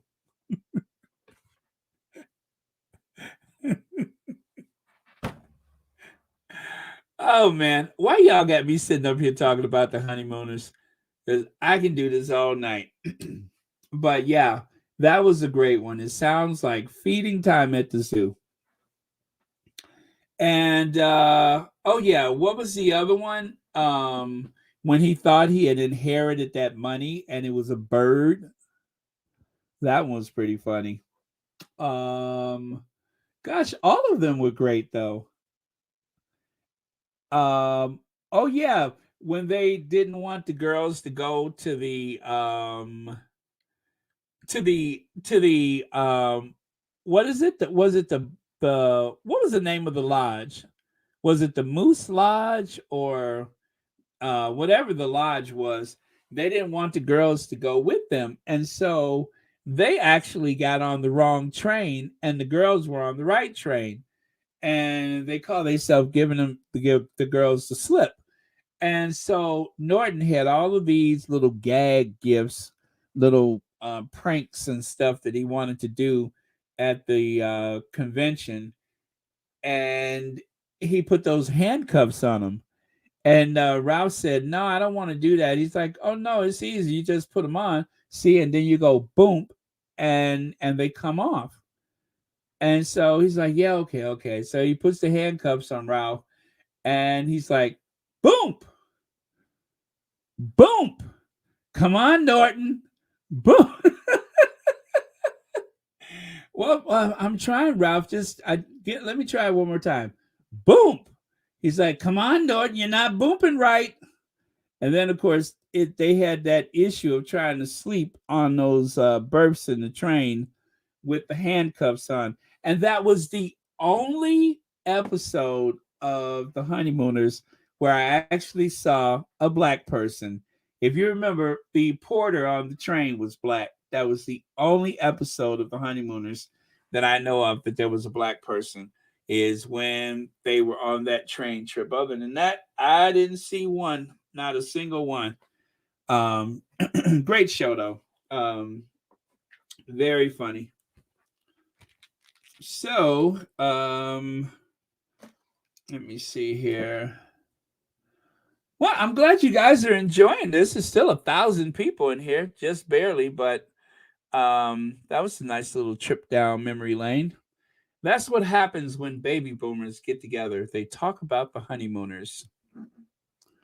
Oh yeah, remember when Ralph was trying, where they were trying to go somewhere? Oh, they were going to go fishing without the girls, and they couldn't get the car started. And Alice took a hair. She said, "Trix, let me have a hairpin." Okay, and then she reaches inside of the engine. And she said, "Okay, now try it." And the car started up. And then, of course, they didn't, it wouldn't start unless Alice did her thing. God, that was funny. That was so, so cool. Oh, now you know what, Sonia? I'm okay. There's two things that I do not argue about. Number one, the best sitcom ever was The Honeymooners. Number two, the best theme song ever was The Jeffersons. No other theme song in history can beat The Jeffersons. You just can't. That was the best theme song ever. But The Honeymooners, I mean, I'm sorry, not The Honeymooners, All in the Family. Yeah, that's what I meant to say, All in the Family. Excuse me. All in the Family, by far the best sitcom ever. So, theme song, Jeffersons, sitcom, All in the Family. It just was. All in the Family. They were just so ahead of everybody. Whatever topic, whatever, they were always ahead. And did you guys know that I think All in the Family had more spinoffs than any other show on television? You had you had All in the Family, The Jeffersons, um of course, oh wait, Archie Bunker's Place, and oh, Maud, Good Times, 704 Hauser Street, and oh yeah, and wait, Florence had a show. Okay, so Florence had a show, so that's 7. And then, of course, I heard that Sally Struthers had a show. Is that right? Did Sally Struthers have a show? Because if she did, that would make 8. So there was more spinoffs from All in the Family than any other show. Because you had the Jeffersons, Maude, and remember, Florida Evans originally was Maude's maid. So the only thing that changed when she left Maude was Henry Evans became James Evans. That's the only thing that changed. But otherwise, there was all those shows that that came from. Oh, what is this? Oh, okay. Let me see here. I can do that. There we go. Oh yeah, remind me to take that Rolex off of my list. Okay, there we go. Okay, and oh yeah, 227. They had Jackie. She had a show called Jackie. Okay, now another show they had a bunch of spinoffs, but still you can't beat the Jefferson. I mean, All in the Family. Mary Tyler Moore, right? Rhoda, Phyllis, Lou Grant. So those are the 4 shows: Mary Tyler Moore, Phyllis, Rhoda, and Lou Grant. And just like Florida Evans went to another show and somehow didn't seem associated with the other show anymore, but the character was the same. And the same for Lou Grant. Lou Grant was very rare because Ed Asner went from being Mary's boss to being this very gruff newspaper editor that worked for Mrs. Pinchart, whatever her name was. So it was same character, but it wasn't a comedy anymore. It was a hour-long drama. So, boy, I tell you, I was such a TV addict back in those days. I knew a lot of that stuff. Let me see. Best theme songs? Jeffersons, of course, number 1. All in the Family, Gilligan's Island, Beverly Hillbillies, Mary Tyler Moore. Don't forget, Green Acres is a place to be. Farm living is a life for me. Land spreading out so far and wide. Keep Manhattan, just give me that countryside. New York is where I'd rather stay. I get allergic smelling hay. I just adore a penthouse view. Darling, I love you at Gimme Park Avenue.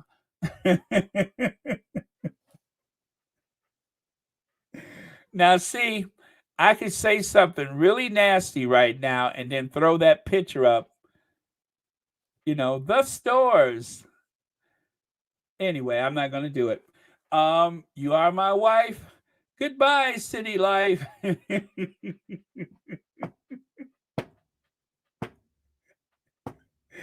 But anyway, you know what I was thinking, and that's good enough for me.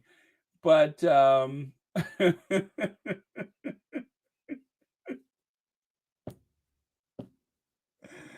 woo! Oh man, the stores. I'd rather keep my channel. Anyway. Good Times was a really good theme song though, right? Anytime you need a payment, good time. Anytime you need a friend. Anytime you're out from under, not getting hassled, not getting hustled. And of course, everybody knows that what's her name? Renona Woods was the one that sang the Good Times theme song. So Renona on Good Times, actually, she sang the Jeffersons theme song. And that was only because she told Norman Lear, she's like, I need something to do. And Norman Lear said, well, you're already working. She said, yeah, but I don't have that much to do. So she told Norman Lear that she wanted to sing the theme song to the Jeffersons. And that's how that happened. Oh, Arnold Ziffel. Yeah, Arnold Ziffel, Mr. Ziffel's son. Yeah, that pig used to weird me out a little bit, but understanding Arnold Ziffel helps me to understand Pierce Morgan. If I never really understood how Pierce Morgan got to be the person that he is today, I need only look back at Arnold Ziffel. Maybe Pierce Morgan is Arnold Ziffel's great grandson or something. I don't know. Um, See, which is Arnold Ziffel and which is Pierce Morgan.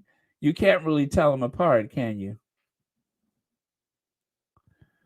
Yep, you can't really tell them apart.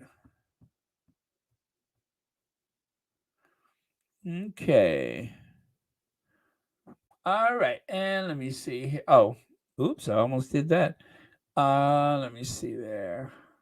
All right, you guys, that was fun talking about the old sitcoms and TV shows. I'm trying to think of some other interesting fact that I can share about the shows, but I can't think of any. Wasn't which one was it? The Danny Kaye show? Isn't that how the Beverly Hillbillies got started? Was it the Danny Kaye show?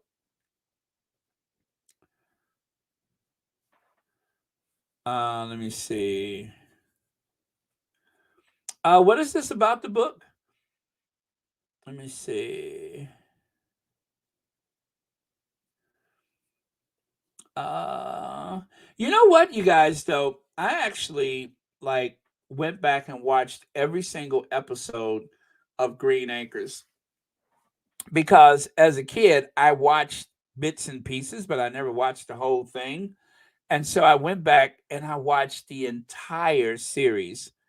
And one thing that I noticed about all of those shows from back in the day is that over time, during the civil rights movement, eventually in the late 60s, all of those shows, they started having black people.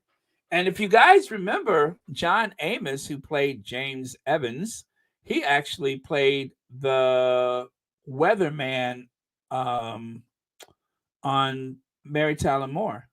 Yeah, he was the weatherman on Mary Tyler Moore.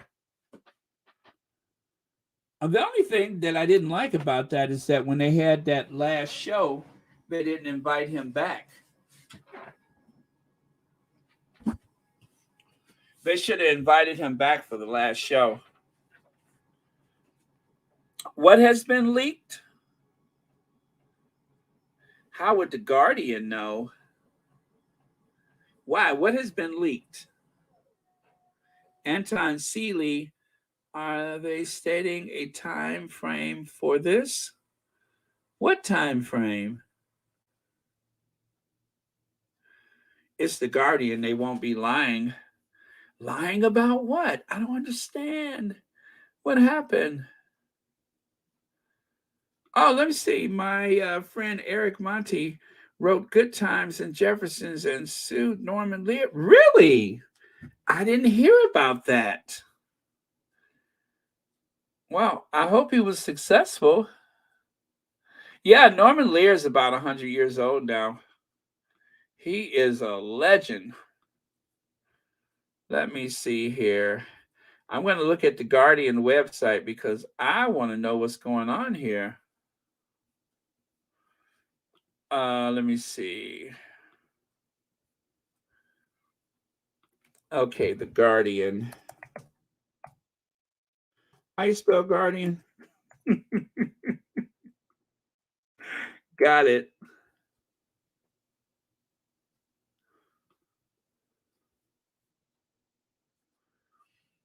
Okay. Prince Harry details physical attack by brother in new book. What? What? Get out of here. Is that what you all talking about? 1903. So, oh wow, that just came out then. In his highly anticipated autobiography, Spare, Prince Harry recounts what he says was a physical attack by his brother, William, now Prince of Wales, as their relationship fell apart over younger Prince's marriage to the actor Meghan Markle, describing a confrontation at his London home in 2019. Harry says William called Meghan difficult, rude, and abrasive, which Harry calls a uh, parroting of the press narrative about his American wife. The confrontation escalated. Harry writes, until William grabbed me by my collar, ripping my necklace and knocking me to the floor. The extraordinary scene, which Harry says resulted in visible injury to his back, was one of many in Spare, which will be published worldwide next week and is likely to spark a serious furor for the British royal family. Amid stringent pre launch security around the book, The Guardian obtained a copy. The book's title comes from an old saying in royal and aristocratic circles that the firstborn is the heir to the title, power, and fortune, and the second is therefore a spare should anything happen to the firstborn.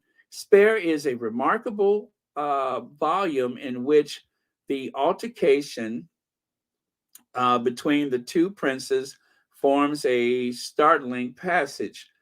Harry writes that William wanted to talk about the whole rolling catastrophe of their relationship and struggles with the press. But when William arrived at Nottingham Cottage, where Harry was then living in the grounds of Kensington Palace and known as Notcott for Nottingham Cottage, of course, he was, Harry says, already piping hot, or as they say, incandescent with rage. After William complained about Meghan and Harry, after William complained about Meghan, Harry writes, Harry told him he was repeating the press narrative and that he expected better, but William, Harry says, was not being rational, leading to the two men shouting over each other. Harry then accused his brother of acting like an heir, unable to understand why his younger brother was not content to be spare. Insults were exchanged before William claimed he was trying to help. Harry said, Are you serious? Help me? Sorry. Is that what you call this, helping me? That comment, Harry says, angered his brother. He swore while stepping toward him. Now scared, Harry writes, he went to the kitchen. His furious brother followed. Harry writes that he gave his brother a glass of water and said, Willie, I can't speak to you when you're like this. He writes, he set down the water, called me another name, and then came to me. It all happened so fast, so very fast. He grabbed me by the collar, ripping my necklace, and then knocked me to the floor. I landed on the dog bowl, which cracked under my back, the pieces cutting into me. I lay there for a moment, dazed, when I got to my feet and told him to get out.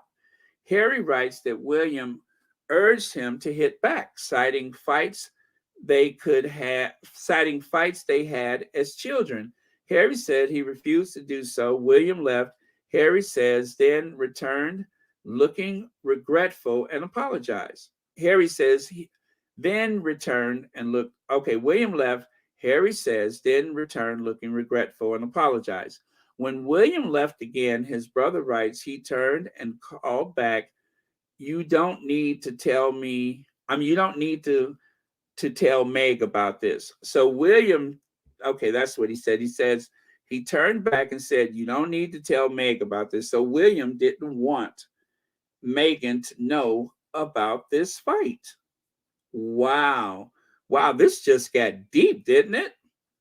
Let me see. You mean that you attacked me? Harry said. You didn't.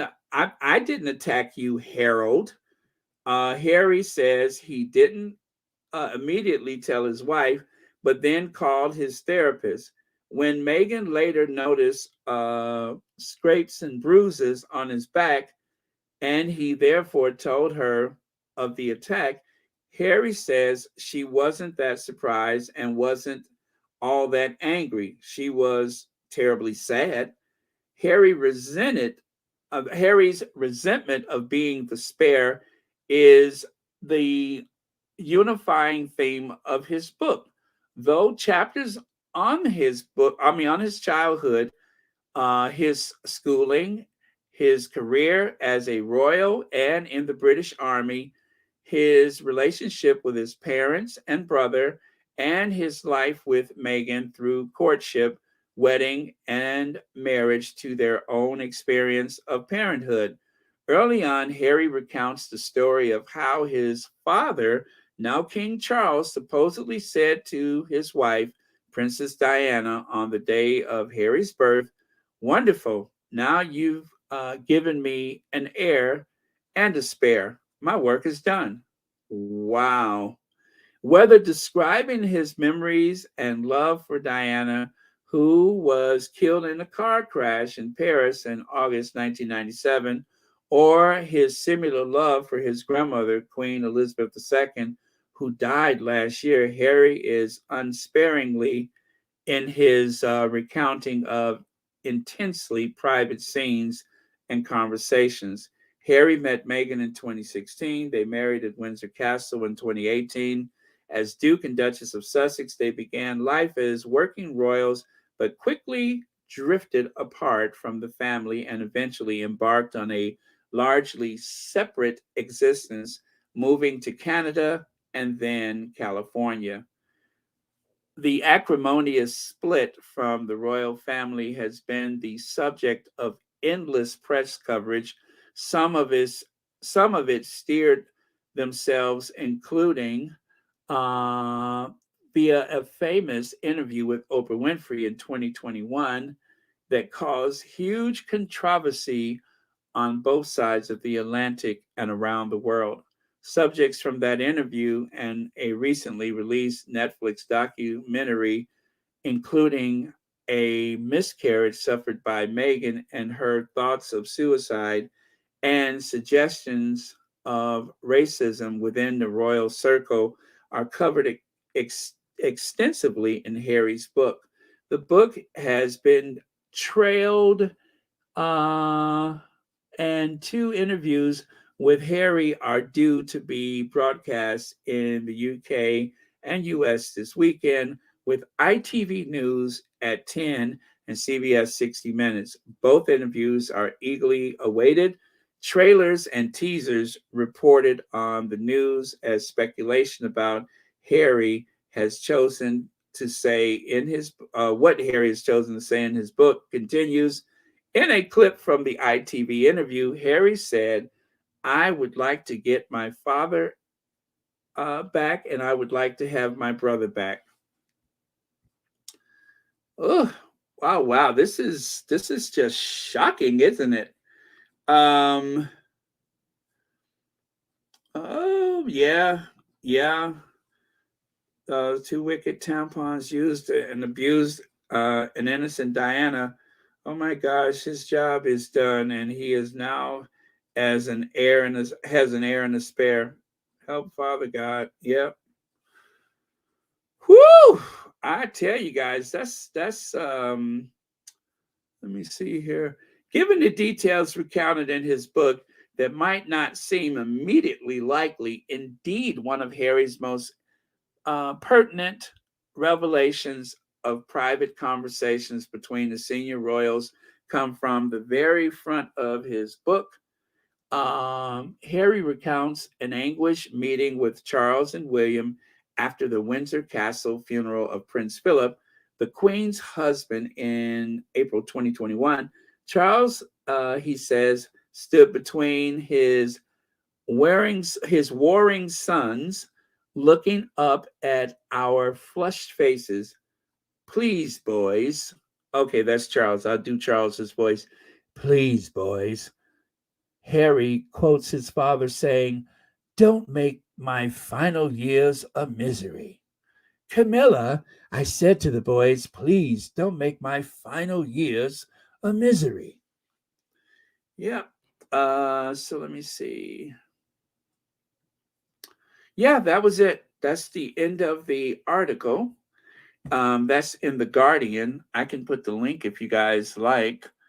Matter of fact, I'll do that. I'll put the link to The Guardian. Copy. Paste. And then I am going to peg it to the top of the chat. Wowee. Now that's deep. Oh my God. I feel horrible now. Oh gosh. What did I just do? I feel horrible now. Okay. All right. Okay. Yeah. So that link will take you to The Guardian. Isn't that something, you guys? Wow. Well, thanks for telling me. I had no idea that was there. I probably would have just walked away and not thought about it anymore. Yeah, it is a shame it was leaked. But remember, there's going to be so much more to it. But now it makes sense when that guy said, if you knew what I knew, and if you understood, maybe that's what that guy was talking about. Knowing what I know, if you knew what I know, however, he said that. Wow.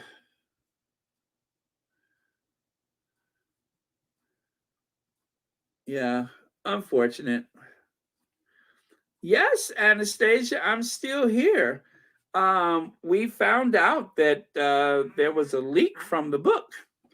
And I just got through reading the article from The Guardian. But you know what, guys? As awful as this seems, let me say this much. Hopefully, this will encourage more people. Hey, Mystic Toxin, maybe this will encourage more people to buy the book because, as you know, they were trying to slam the book all week, right? The tabloid media, the royal rodents, and all of those people, they have been trying to tear the book down. But if this doesn't make people want to get it that much more, you know what I mean? I just hope they're not going to keep leaking until Sunday, Monday rather. But this ought to make people want to buy the book that much more. That reminds me, I haven't heard anything from Target because I bought my book through Target because I don't know, I just did. I try to throw a little business to Target every so often because they're having financial troubles and I like Target. And I haven't heard anything from them about my book. So, but I'm sure it's on the way. And I paid full price for my book. So, well, you guys, thanks for hanging out with me. Oh, wow. I'm so glad that I found out about this while you guys were here because otherwise I would have, just kind of been alone in my thoughts. But at least I'm amongst friends, right? Okay, Kids Indoors says the 15th. All right. I can't wait though. I think I'm going to get if they don't send it like right away. Yeah, it probably won't come until the 15th now that you mention it. But yeah, if they can't send it right away, then I am going to probably get a digital version of it. Yeah, Maureen Reed, I know it is very painful. Oh, you read the Steve Schmidt? Yeah, he's good. And Steve Schmidt is fearless. That's what I love about him is that not only is he on the right side of history, but he's a man of principle, and he is fearless. He is fearless in his conviction. So, love that. Yeah, so I guess I'm going to have to try to get something digital going because I don't want to have to wait. Well, you guys, gosh, I've almost been on here for, it's going on 3 hours. How did that happen? How did that happen? As Oprah Winfrey would say, how did that happen? Hey, did you guys notice that Meghan and Harry was doing an Oprah Winfrey impersonation? Did you guys notice that? If you did notice that, please tell me, when did you notice it? If you tell me when you heard them do their Oprah Winfrey impersonation, I am going to ring my bell for you. Anybody? I'll wait. How did that happen? I'm waiting. Somebody, please tell me, when did when did Meghan and yes, absolutely. There we go. Wait, I'm trying to highlight. Oh no. Here we go. Let me see. When they talked about when she visited Nottingham Cottage. That's exactly what it is. Yeah, I think that, did they look at each other and say, nobody's gonna believe this?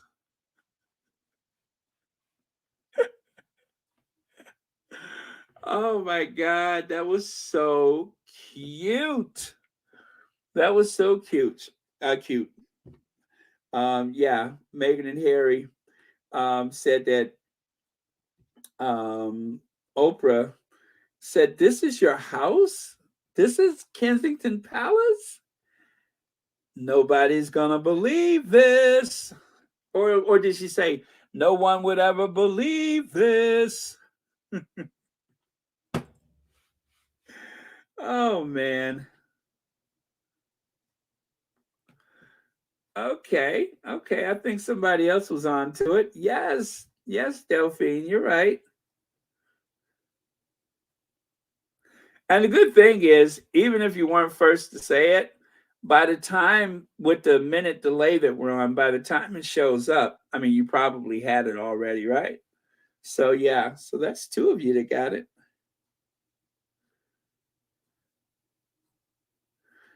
Yeah. I knew William was a bully though. I knew William was a bully. I knew it. All of that stuff about him being, and this is why I said a long time ago, and I still believe it today.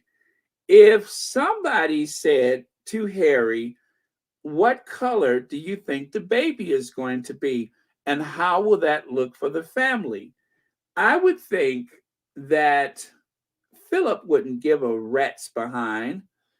I don't think the Queen is cruel and malicious like that. Whatever anybody thinks of the Queen or whatever anybody says about the Queen, I just don't think that she was that malicious. Okay, that's the wrong picture.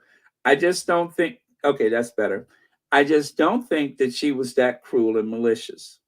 I think that the one person who would say that is a person who had a vested interest in trying to upset Harry to the point where it would make him shake. And that is William. I knew it. And this confirms exactly why I felt that way. Because that's a sibling. That is a sibling. I've experienced that with one of more of my siblings where I felt as though I was in a place where I was being mistreated and or abused because they could get away with it. Although I have to say that with one of my siblings, it had got to a point where well, not to be too graphic, but someone I think may have lost a tooth. Um, Not at that moment, but later on that week, because it had got to a point where I wasn't as understanding. You understand what I'm saying? I wasn't as understanding. And it was as though I was mad as hell and I just wasn't going to take it anymore. And I was still a kid, but I was pushed into a position where I felt like I had nothing to lose. And so I, at a time and a place of my choosing, looked at my abuser and I was like, "You're going down. You are going down." And before you knew it, we were both rolling on the floor and we never had to have that conversation again. As a matter of fact, as we were rolling on the floor, I actually started laughing because I couldn't believe how easy it was. As a matter of fact, I couldn't believe how all of a sudden this lion turned into a lamb and all I had to do was strike back. So that was a life lesson. But yeah, but you know what? I'm glad Harry didn't. I'm glad he didn't. But when I was in a similar situation, I wasn't as generous. I wasn't as thoughtful. And that's really not the person that I am, but that was the person I was that day. And we never had to have that conversation again. That's the only thing I could take from that is that that was a one of conversation. And then after that, we understood each other.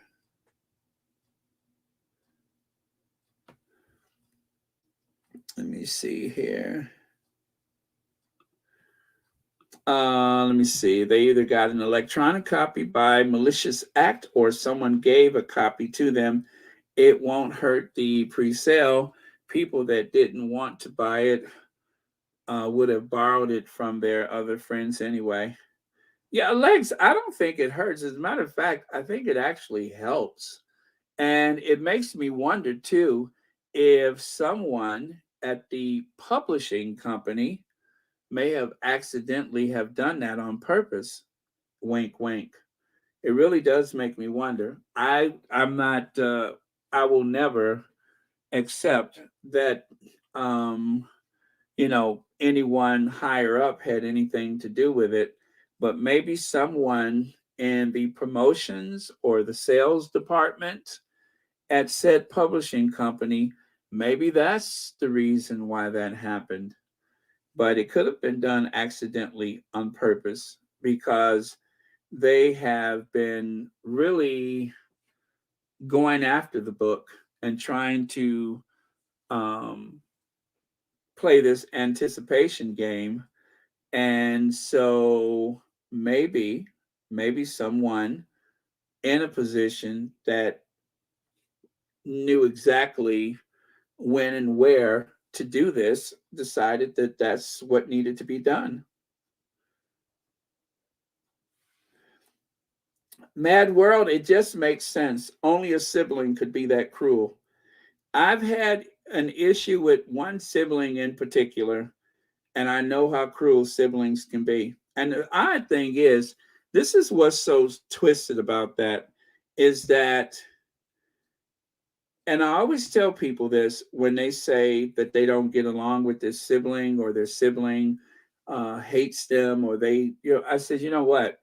I said to everybody else, they love your sibling, right? You think your sibling don't love you. You all have bad blood between you, but I guarantee you, when you're not around, your brother or sister, they're boasting about you. They can't say enough about you. And if anybody ever thought they were going to mess with you, that same sibling that has made your life miserable will fight to the death.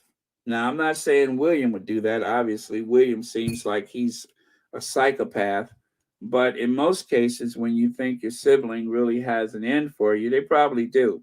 but ain't nobody else gonna mess with you. They'll make sure of that. So um that's the experience I've had from life, is that even though I had problems with one sibling in particular, I know for sure that if it came down to it, we would do what we have to do.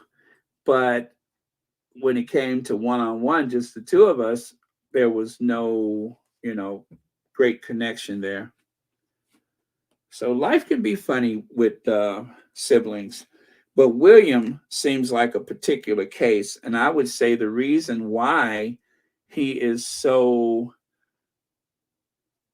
I guess, awful, or what's so evil about him, is that his entire life he's had this incredible free ride of greatness, this free ride of entitlement, where he actually believes that he is anointed, that he's more important, that he is vital and necessary to the future of an entire country. And that's what makes him so dangerous, is that he has a very warped sense of self-importance. Yeah. And his natural core beliefs, his own natural gifts seems to mix with that so well and create something that seems like a sociopath. I mean, that is really psychotic behavior. And so this whole thing about Meghan is a bully, let's figure out how that figures into this.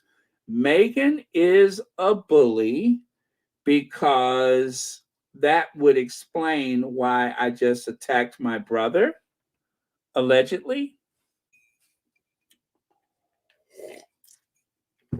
Meghan is a bully explains why I attacked my brother, allegedly. That is starting to make sense. That is starting to make so much sense. I thought it was just a jealousy thing, but now I see that it's something more sinister.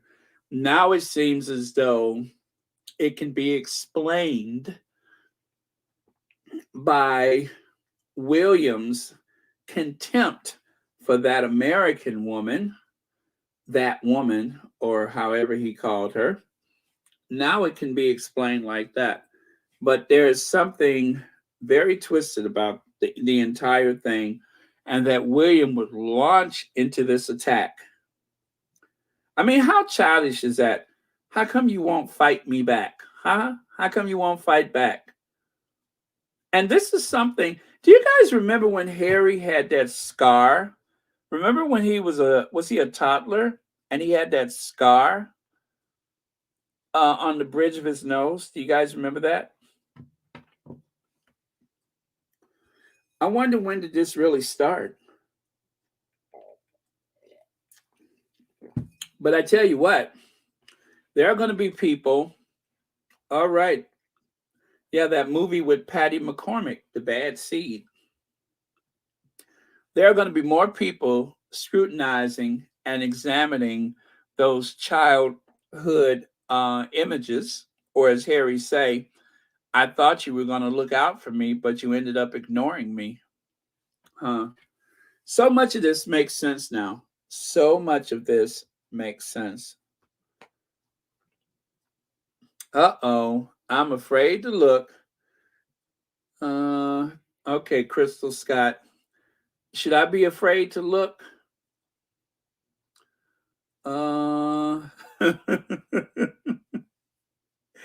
Anytime I see somebody say church, I'm always okay. I'm not gonna look. I'm just gonna keep going. See, one thing about Church Nelly, I have to be prepared to deny. Plausible deniability may keep me out of jail when I'm fooling with Church Nelly, because sometimes Church Nelly can say and do stuff that might get you in trouble, and she'll be at home sleep somewhere. So I ain't gonna even look.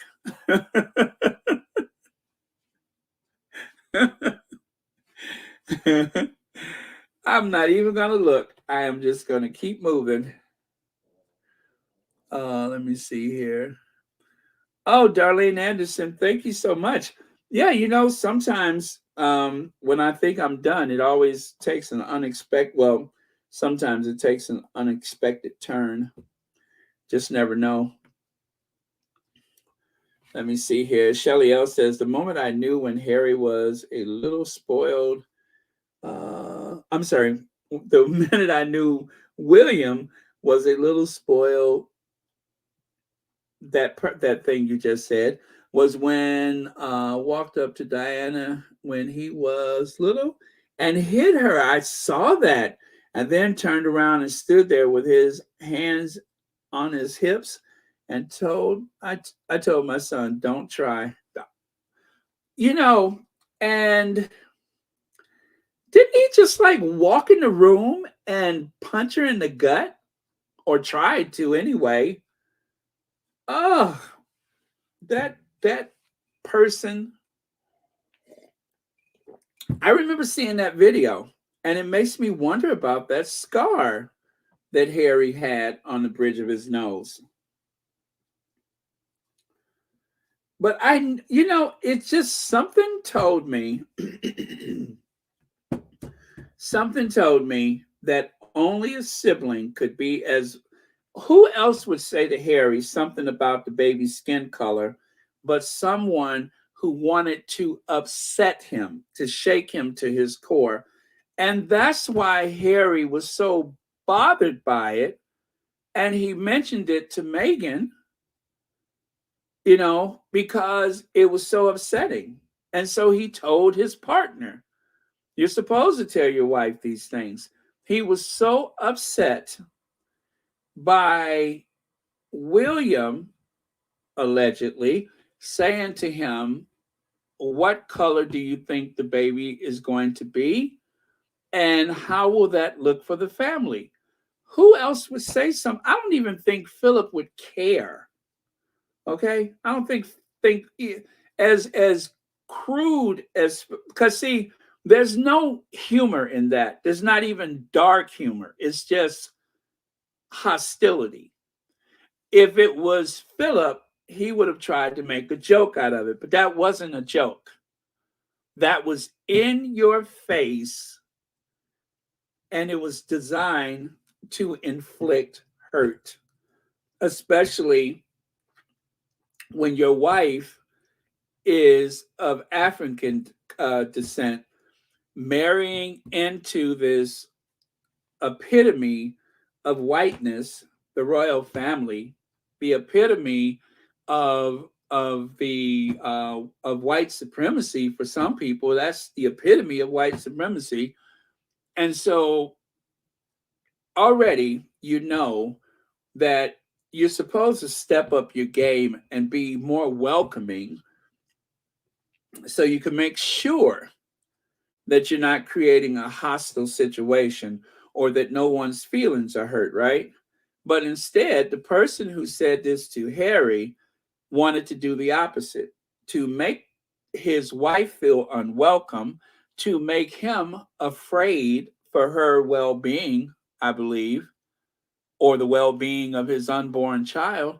Who else would do something as malicious as that than a sibling? That's why it always occurred to me that it couldn't have been Charles. I don't think Charles is cruel, but his cruelty is more neglectful. It's what he doesn't say. He's a Scorpio. It's not what he does, it's what he doesn't say and what he doesn't do. It's very passive aggressive. But William is not as patient. If he was the one who said that, he'd be in your face, staring you in the eye, just like a psychopath, waiting to see you squirm and waiting for your reaction. That's what I believe.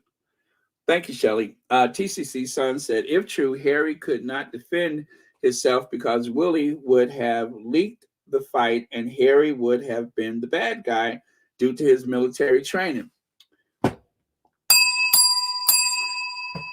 Yes, TCC Son. Yes.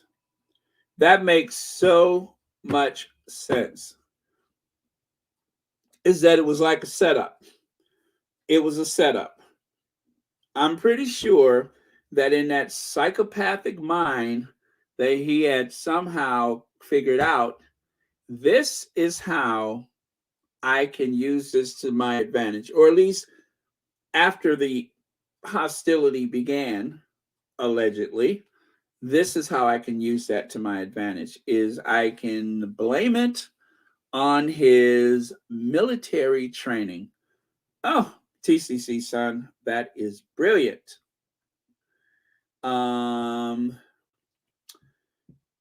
Hey, Ann, let me see. If William has hit Harry, who else was he hit?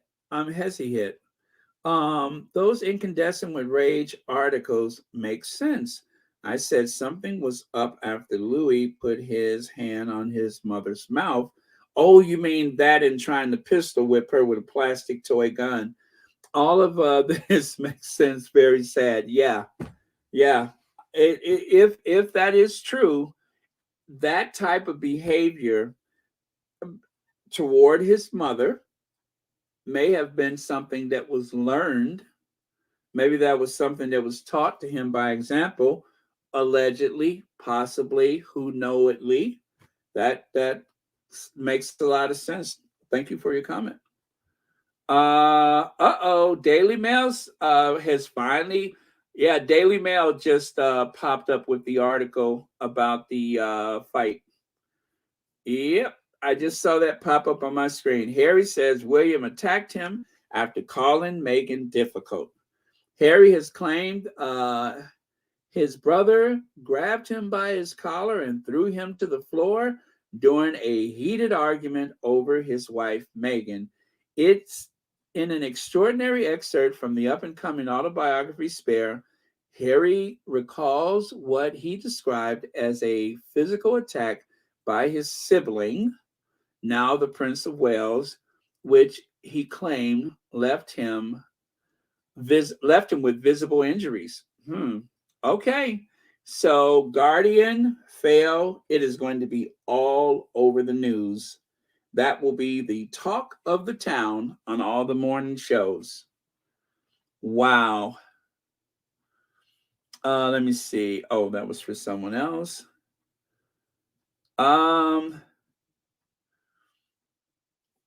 Okay. Let me see. Anfu says that screaming bully is the one who said Archie's skin color, but I have some advice for that bully to take Louis and himself for medical help. Anfu, I'm telling you, if anybody needs help, it's William. He's like a powder keg. He's like a powder keg. All of that stuff about incandescent rage and bristling with anger and furious all the time. How many times have we heard that said over and over again?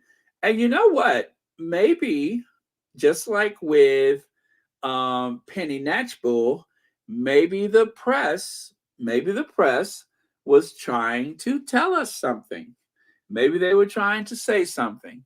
Now, I'm not saying that they were ever going to deliberately, tell us, but maybe in some roundabout way, there were some people who were privy to this information and really wanted to talk about it and couldn't find a logical way to do it. So maybe there's just kind of massage the issue of hostility and incandescent with rage as a way to not say it. Not likely, but I'm just saying there's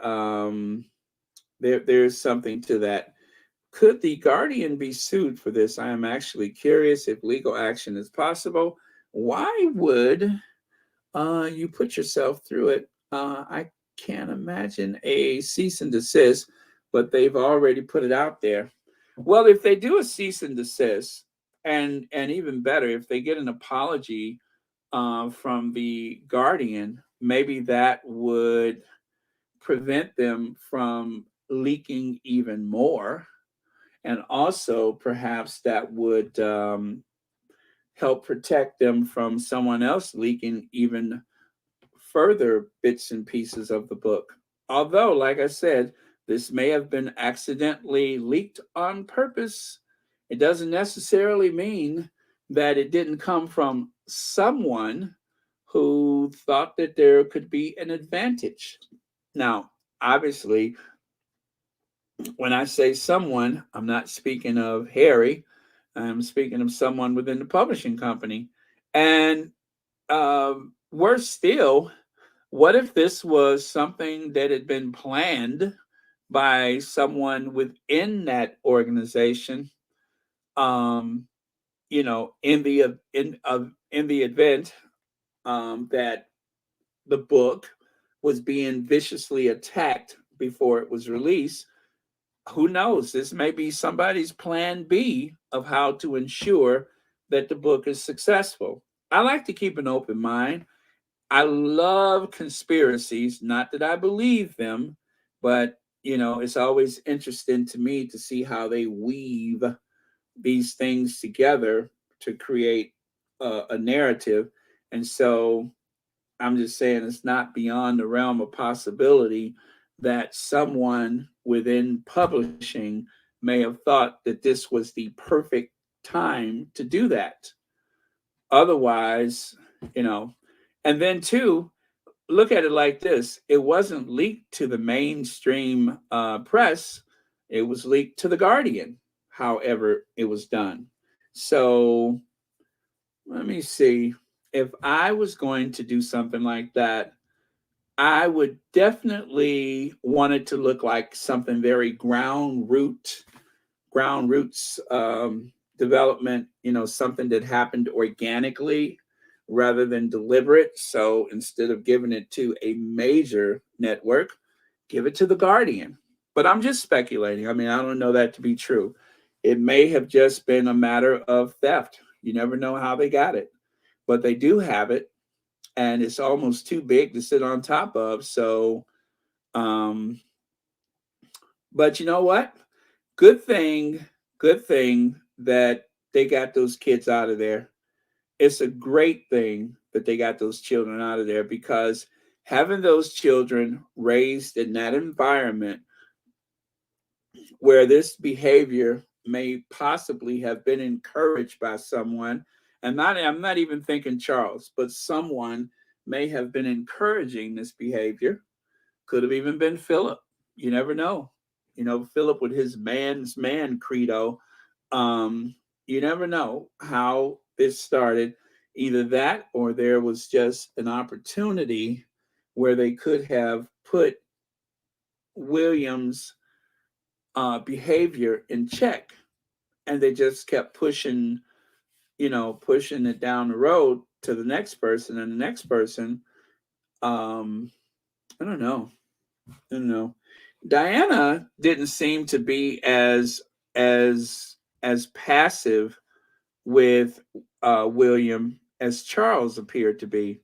I mean, didn't I see a video where William was just like whacking Charles across his head? And I think Diana was a little bit more firm with the kids than Charles. Charles seems very passive. Let me see here. If you see past photos of Kate and Prince Harry, Kate is more comfortable with Harry than being with her own husband, Prince William. Yeah, as a matter of fact, there's a couple of photos in Celibacy today. If you go to Celibacy's channel webpage or whatever, they actually started the day with a couple of photos of Prince Harry and Kate. And I didn't actually look at the article, but I did see the two photos. So I have no idea what the tweet was about. But again, it it featured Harry and Kate. The two photos featured Harry and Kate. So you know what? I am going to go and click on the fail right now, because I want to see what photos they have included of William and Harry. Oh my God, did I just do that? I'm sorry. Harry and William. I make it a point to say Harry and William. And let's see the source that they're citing for the article in the Daily Fail. That source mentions the Guardian. So it seems like the leak starts with the Guardian. Okay, well, at least that's who the Daily Fail is citing as the Guardian. Wow, this is sick, isn't it? That incident between Harry and William was sad because I don't think Harry could hit him back because he is the heir in waiting. There would have been consequences. Jay Camp,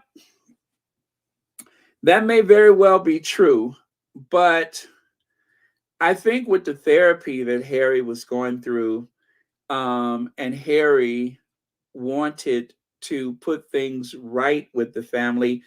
You see, this thing about generational pain and this pursuit that Harry has had for some time now, where he wants to end this type of behavior within the family, it's not just for himself, it's not just for his immediate family, it is for the entire family. Harry seems to be on a, cause, like he's on, like he has a calling, that is to try to teach his family to love away from the glare of the camera and of the tabloids. Because Harry said before that it doesn't make sense that because you went through this, because I've gone through this, and because everyone has gone through this, Harry said it doesn't make sense that we should perpetuate this generational pain. He said that doesn't make sense. Do you remember him saying that? He said it doesn't make sense. So maybe his goal is not only to heal himself, but hopefully that he could have a normal or something close to normal relationship within the entire family.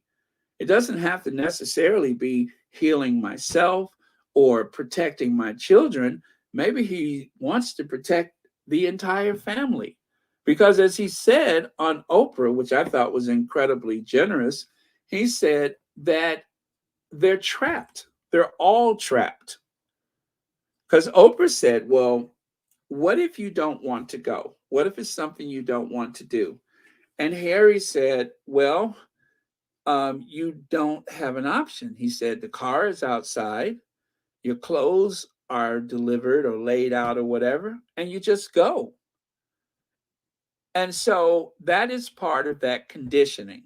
And perhaps protecting his brother was something that he was conditioned to do. Like in every sci-fi movie, you always have the computer or the robot that is supposed to protect human beings and not allowed to hurt a human, or at least not hurt a particular human, right? Well, the training as a member of the royal family seems to be the same. You are trained to take a back seat to the heir. You are encouraged or directed or commanded to defer and protect and never harm the principles, right? And so it could just be a matter of everything that he learned in life said, I can't hit him back. Or perhaps because he's been going through therapy and whatever, because he's learned a lot about himself, learned about life as he was in Afghanistan. Maybe that's the reason why he chose not to hit him back. And then, too, there's always that other thing. And I hate to say this, but I'm sure that we've all been in that very dark place where we thought to ourselves, I don't want to carry this any further, because if I do, it may go terribly wrong for the other person. And I don't want that to happen. So That's a possibility. I mean, it could be a mixture of all of the above, one or two of those things, or none at all. I mean, it's Harry's story, and I'm sure when the time is right, he'll tell the story himself. That one part of the book may not be a reason or explanation for what followed. It may be the totality of the book where Harry, over a period of time, explains why that's as far as he was willing to go. We'll find out in the book. I hope that was helpful. Okay. Um, Kids indoor, I try not to think about stuff like that. I think it would get awfully ugly. Um, but as I said, when I was in a similar situation where I was being bullied, it was only when I pulled my fist all the way back to Cleveland and brought it through the Mississippi Valley and back around and made contact with my nemesis that I gained the proper respect that I wanted. And then after that, we never had a problem again. There were a few words exchanged, but what I found out is that the bully wasn't as powerful as I had assumed, or as I have been conditioned to believe all that time. So sometimes when you rear back, pull your knee up to your chest, and draw your arm back like a major league pitcher, and you pop somebody in their mouth, then all of a sudden you find out that they're just a coward. So maybe Harry didn't need to do that. Maybe Harry had figured that out already and just didn't want to hurt anybody. So it could mean a lot of things. You just never know. But I certainly wouldn't want to see the two of them go at it, because that would mean that we have vengeance in our heart. But we don't need vengeance. We have a book, a bestseller book. So there's no need for that type of revenge. Just put it in the book and let people glean from it whatever he or she may. Right? Right. But yeah, so I'm not advocating violence, but I'm just saying, when you wind your arm up like you in a cartoon and you make contact with somebody in a way that you never have before, sometimes you find out that they're just not as tough as they pretend to be. That's all. Tell you what, felt good to me though. I will never forget that day. Oh, I'll never forget that. Let's see here. Sonia Johnson says, Harry is a man of discipline and would not have wanted to go to this place with his brother. It shows strength and control. Yes, I mean, after all, this is a decorated Army officer who has had 2 tours of duty in Afghanistan. I mean, he's seen real action. He's known the horrors of bloodshed. So, of course, it's like with it takes a veteran of war to never want to start a war. And just like even Dwight Eisenhower, beware of the industrial military complex. While so many soldiers have rattled their sabers talking about war and we're going to make war, isn't it interesting how veterans of war are the ones who don't want to have anything to do with it? I'm just saying that's the way it is. So that might explain Harry's rationale for, I mean, the best thing to do was to just leave. They went to that god-awful shack over there in Great Windsor Park, Frogmore, and that wasn't far enough. And then they came to America. Problem solved. But what's worse, though, is that after having this exchange, the fact that the hostility continued through briefing, all of those briefs from Kensington Palace, allegedly, to the tabloid press to hurt the Sussexes. You know, it's bad enough that you've already driven me out of that cottage, and then with the help of your minions and supporters, now you've driven me out of the country. Well, I mean, aside from the Guardian, I don't know. If there is something else, it'll probably happen tomorrow, if there is. But I'm hoping that that's the extent of it. But so far, with everything that has popped up on my screen, I haven't seen anything else. That seems to have done it for now. Yeah, I'm just gonna say I doubt if there's going to be anything else tonight. That'll probably happen tomorrow. So let me see. Yes, Noreen, we are still live. Just barely, but we are. We are still live. But yeah, I mean, I hope that there's not any more leaks. I had enough for tonight. If this was accidentally done on purpose, then fine. But if they keep doing this for the rest of the week, then that's going to become very disturbing. So I hope that's the end of it.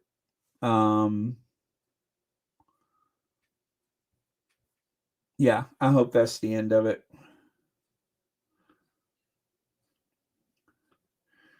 It took Prince Harry 18 months to learn how to fly an Apache helicopter. That is not easy as a plane to learn to fly.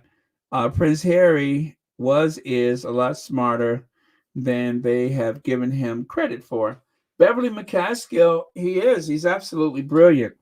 When I realized exactly how intelligent Harry was, actually, it was not one occasion, it was several occasions, but it wasn't so much everything that he said, it was the fact that Harry, when he was traveling, or not traveling, but when he did an occasion with, I know what it was.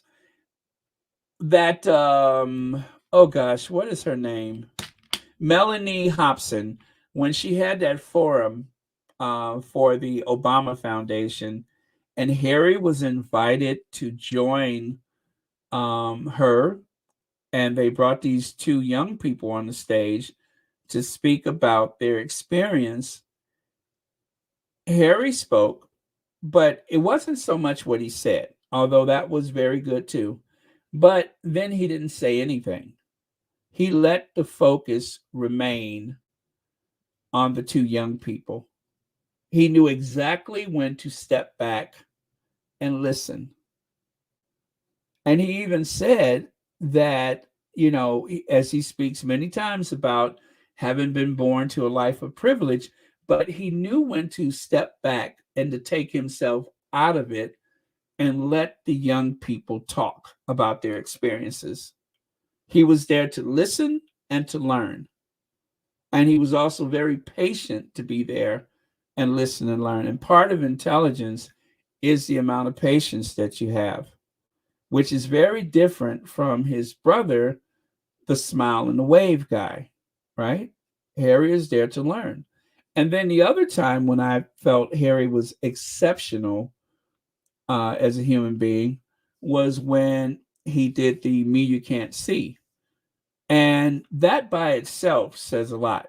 But the extra part of it was when Oprah was talking and Harry spoke, other people spoke, and then Harry said, Can we just go back to one other thing? I just want to make sure that we clarify or something he said.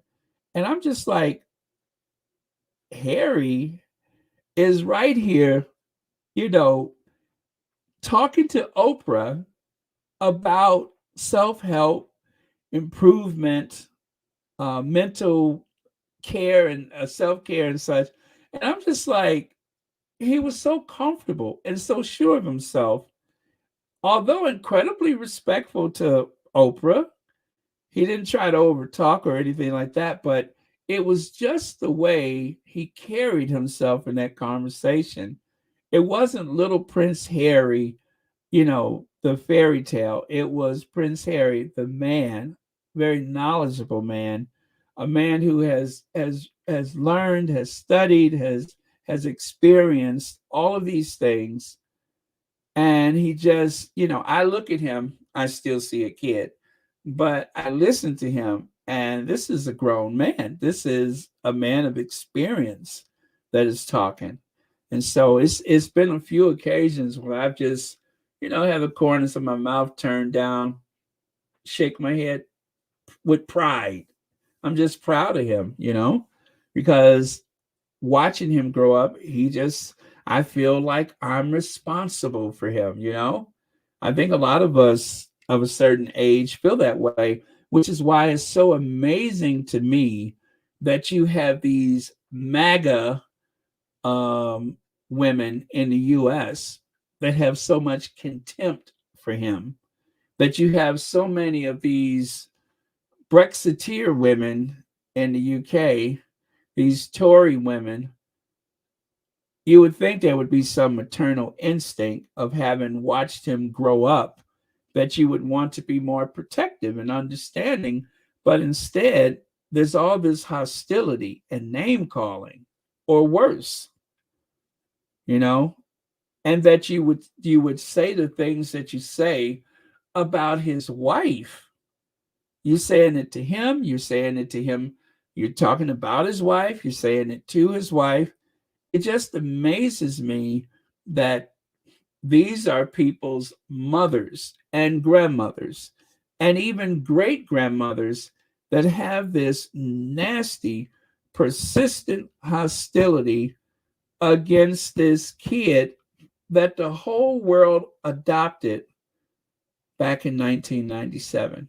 I never would have believed that something like that was possible. He hasn't killed anyone outside of the field of battle. He hasn't killed anyone. He hasn't been malicious to anyone that I know of. He hasn't done anything that's other than just being a kid.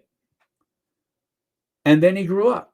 And yet these women of a certain age group, of a certain status, a socioeconomic status, have so much hate and hostility for him. I don't know how they look at themselves in the mirror.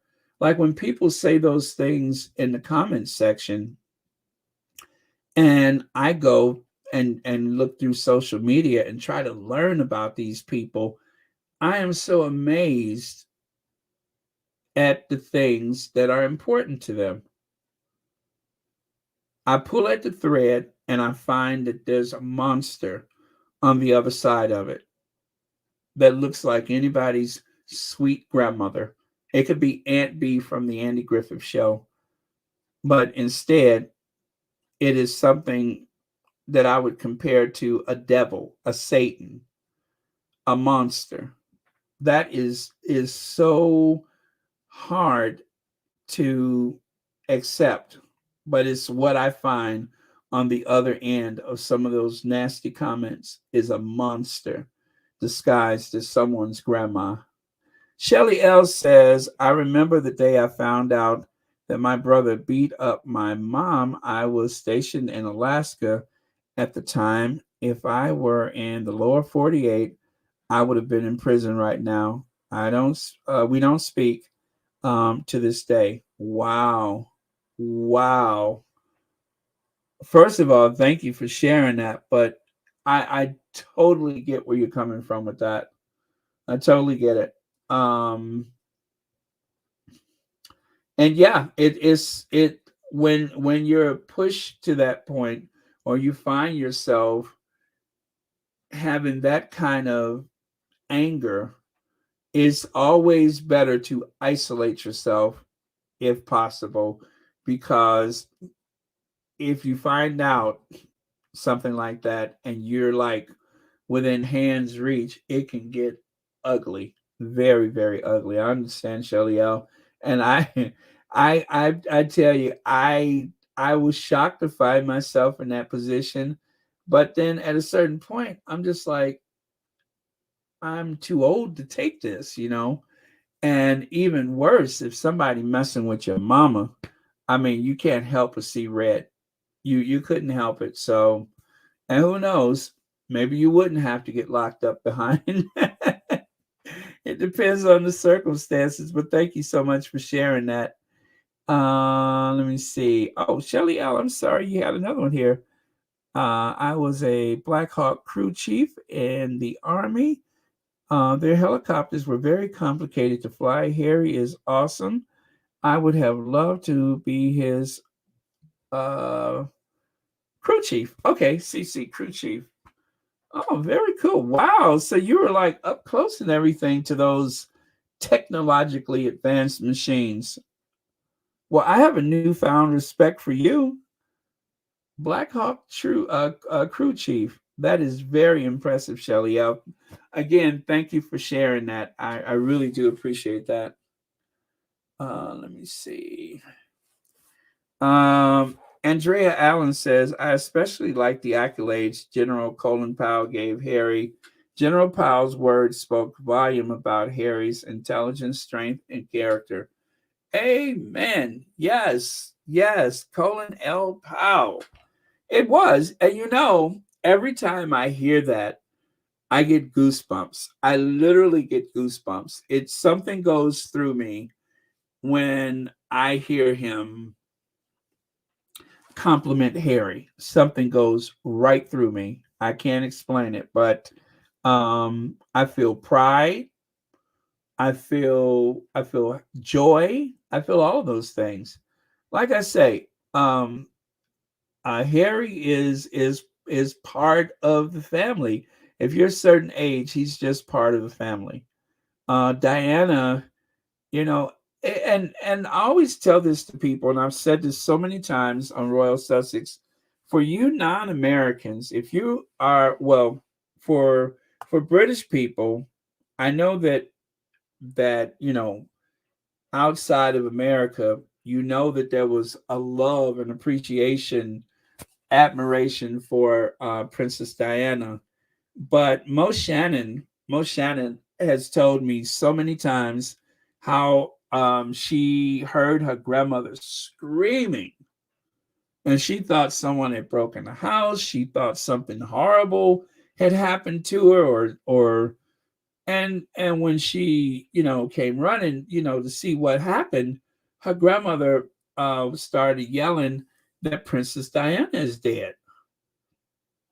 I mean, it swept over the world like a tsunami of emotion. And anybody, and I tell you, I know all kind of characters who if you said this person that did this, that, and the other, I wouldn't have been surprised. But they all loved Princess Diana. There's no explaining it. There's no explaining it. If you asked me why, I couldn't tell you, but it was just a fact. It was just a fact. Diana was literally part of people's being in some small but persistent way. And then when she wasn't here anymore, it was just shocking. It wasn't. It was like shocking. You could not explain to people um, why it was so, but it just was. Now, I got a phone call. I was actually out at the club that night. And when I come in, I answered the phone and I'm hearing, they killed her. They killed her. I said, killed who?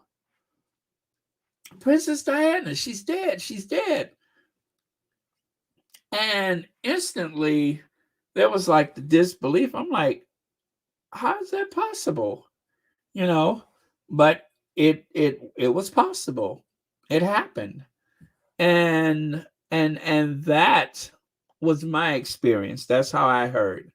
And that was the reaction of the person that told me, was screaming and crying, screaming and crying. And this was for somebody that most of us never met, but she was just part of the consciousness. So it's hard to explain, but for people in the United States, and mostly, actually, I'm pretty sure at the time it was mostly or always Black people within my family or within my circle at the time that I spoke to, um, that we all were collectively mourning. So, um, and so when you think about that, coupled with Harry walking behind the casket, coffin, and you see this note to mommy. Now I'm going to tell you, I made it through most everything, but when I saw that note, that is what destroyed me, is when I saw the note. Everything else was, kind of matter of fact. But then when I saw that note, I couldn't talk.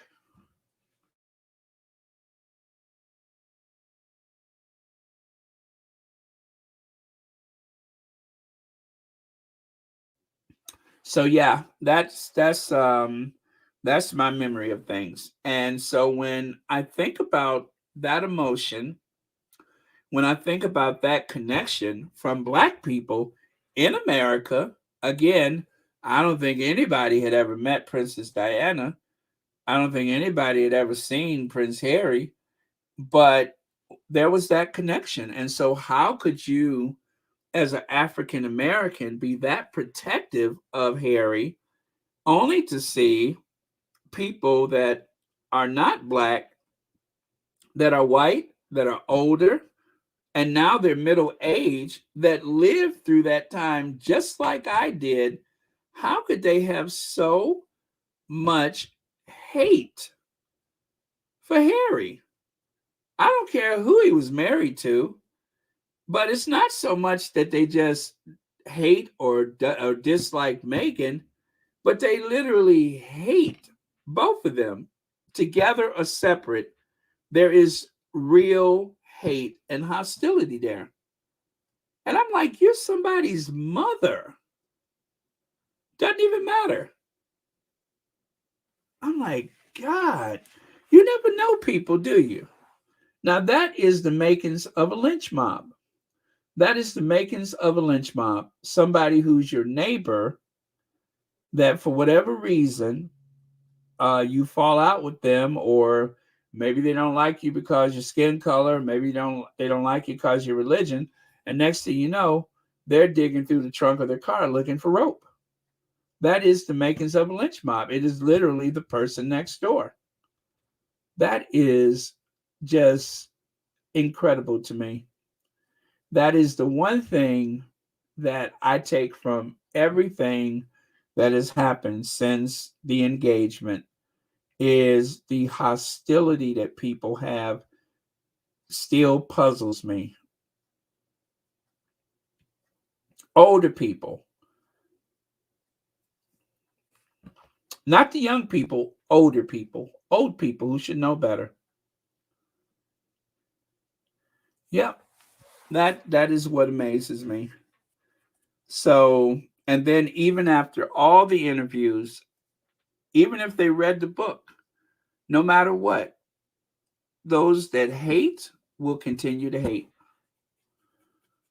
And so that's why it makes it so easy for me to do what I do, because after after the wedding, after seeing them on the wedding day, after experiencing that situation where I'm like right there, just like what's his name? Tom Hanks. Well, whatever that movie is.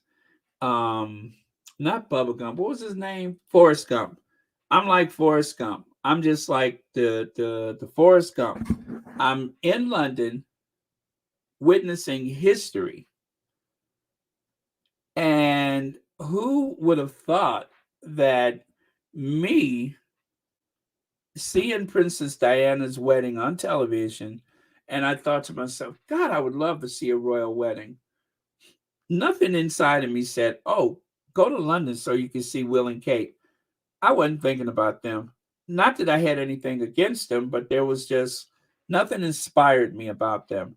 But Harry, little Harry, yeah, I want to be there. And it was just by accident that I was there. It was also fate. Fate took me to London that day. I believe that because I had just bought a ticket out of the blue. I set a date out of the blue. And just by chance, after buying the ticket, I find out there's a wedding coming. And then after the announcement of the date, I knew I could be there. All of that happened quite deliberately. Or should I say, it was inevitable. It was divine intervention. It was meant to be. And in some corny way, I felt like I had to be there for Diana, you know? So that's my experience from Diana to Harry and everything in between is just that connection I felt. So with that, I feel like, I'm doing what I'm supposed to be doing, because for everything that I got from them on that wedding day, and then even seeing them again at Trooping the Colors, it was like it made for the most perfect traveling experience that I could ever imagine. That was just, it made everything perfect. Everything was special, and that was so much more. Let me see here. Trina, Trina, you want to get the old wooden spoon out or the house shoe? Wooden spoon or house shoe? I say one of those big wooden spoons that you use in like one of them big giant restaurant pots, one of them big prison pots. Them big wooden spoons that you could either stir a soup or row a boat. That's what I think is called for.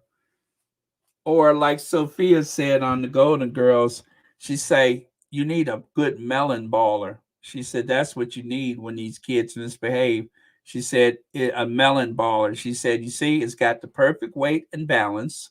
Do you guys remember that when Sophia said that? Remember that kid was misbehaving, and Sophia was like, let me hit him with this melon baller." Woo! God, that was funny. But she had a point there. She said, you lay into that kid with a melon baller, and you won't have any trouble out of him. Sophia wanted to F him up, didn't she? As a matter of fact, I remember that episode of Golden Girls. Sophia was the one that the kid was still talking smack and stuff. And Sophia was like, and that straightened him out. Sophia had to give him an old Sicilian slap across his face, and then suddenly that straightened him out. Oh man.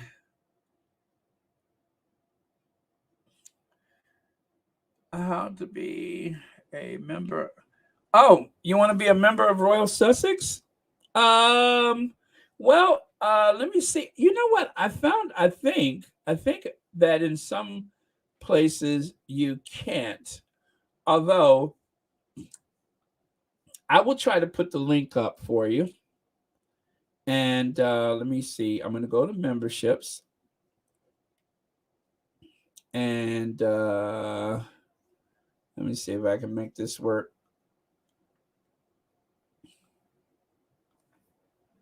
Okay. I think this may work. Not for certain. But let me go and try to open that myself and see where it goes.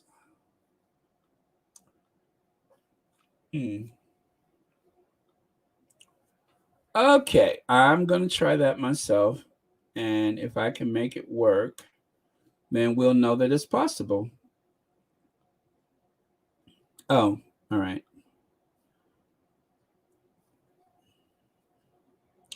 Okay, so that is for memberships. I'm going to peg it to the top of the chat. And yeah, so click that link and see if it takes you to the Royal Sussex memberships. If that doesn't work, then perhaps the Patreon, which is on the menu as well. But anyway, I appreciate the offer. Very grateful. All right, you guys.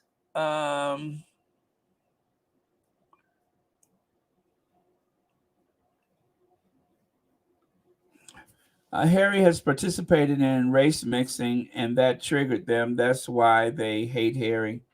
Yeah, Sharon Jones. I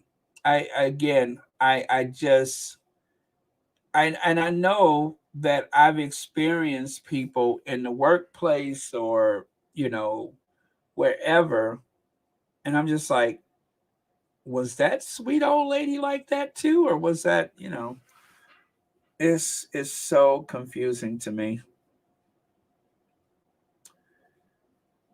Okay, MJB, absolutely. Oh, that was for someone else. Okay.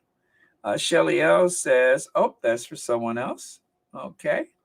And Beverly McCaskill says, Baron, mods, and squatties, I'm leaving now.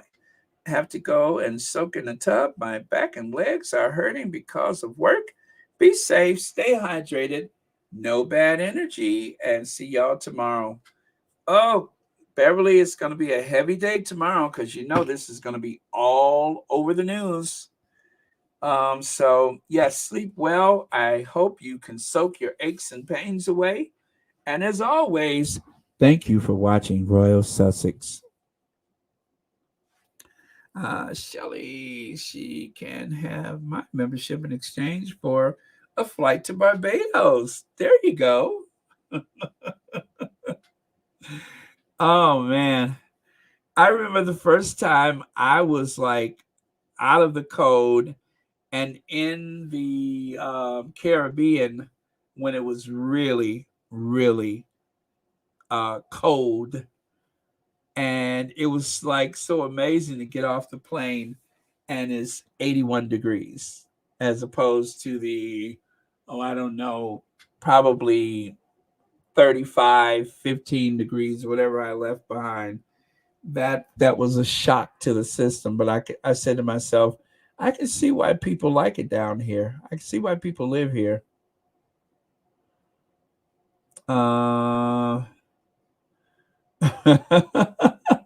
Yeah, I guess I better wrap it up.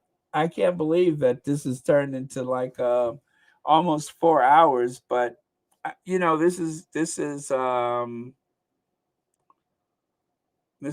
been a shock. That the reading about that has been a shock, and I can understand why. You know, because I've been sitting up here glancing occasionally at the numbers, and we were back up over 1,000 again. So obviously, this is something that people are thinking about. So the cool thing is that we can be here together with each other. Yeah. This is the house that QE2 built, dysfunctional, hate, and all. Trina Hodges, as sad as it is to say, that is so true. Um, the Queen was raised with those Edwardian values, where you wore lots of dark colors. You sat on, heavy furniture and dimly lit rooms. You didn't talk about certain things. You didn't do certain. And remember, her mother, who was born during the Edwardian period, had a huge influence on her. Her mother's, rather controlling behavior had a huge influence on the Queen.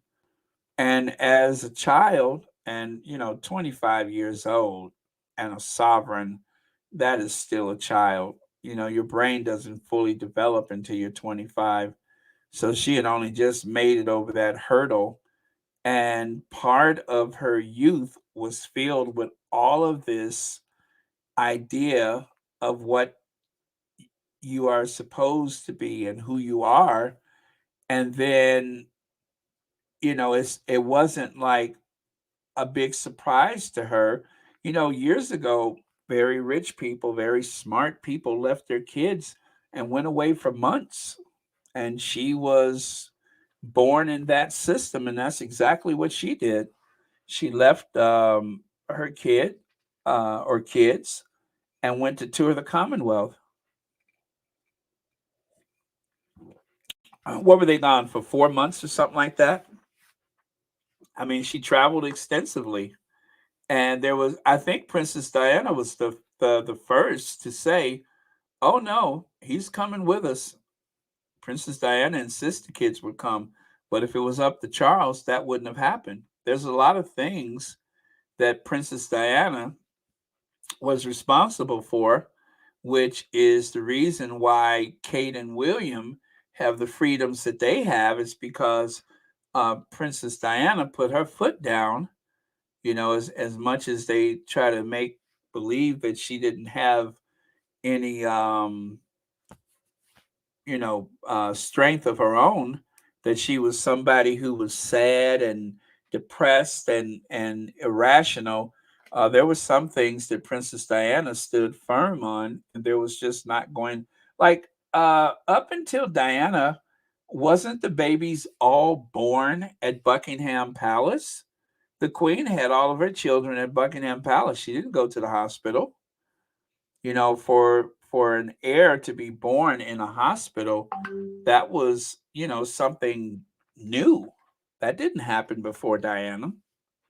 But if I recall, I believe she insisted upon it. So there's a lot of good things that they've experienced that she was responsible for. Oh boy. Oh boy. I tell you, now it's starting to roll in.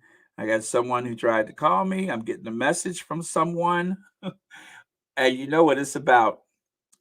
Prince Harry reveals he was physically attacked and knocked to the floor by his brother, Prince William, during a confrontation in 2019. The confrontation escalated because William called Meghan difficult, rude, and abrasive. So, yeah, you guys, I guess I'm gonna have to go because I got to talk to my peeps, because people are.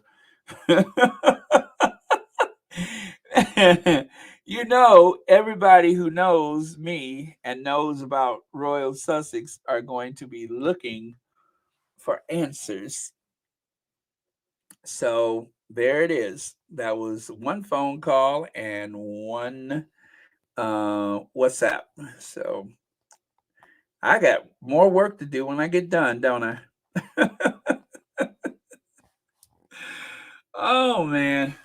Well, you guys, your closing thoughts? Anybody? Your closing thoughts?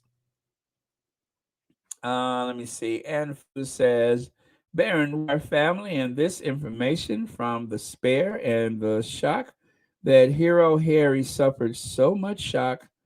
I'm sorry, suffered so much shook, right? Shook us. Oh yeah, okay, I got it. Shook us.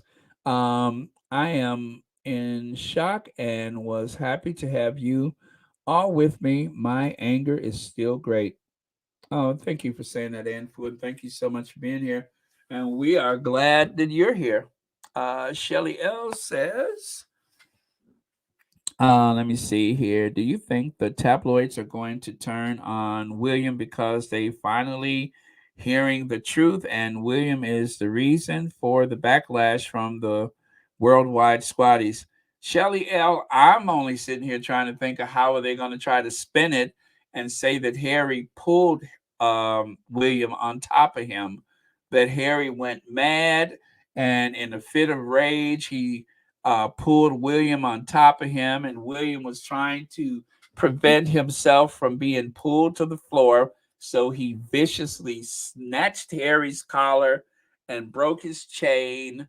And when he couldn't support his weight anymore, he fell to the floor, and William was still uh, viciously grasping his collar because he was afraid he was going to fall backwards, but even though he was pushing him.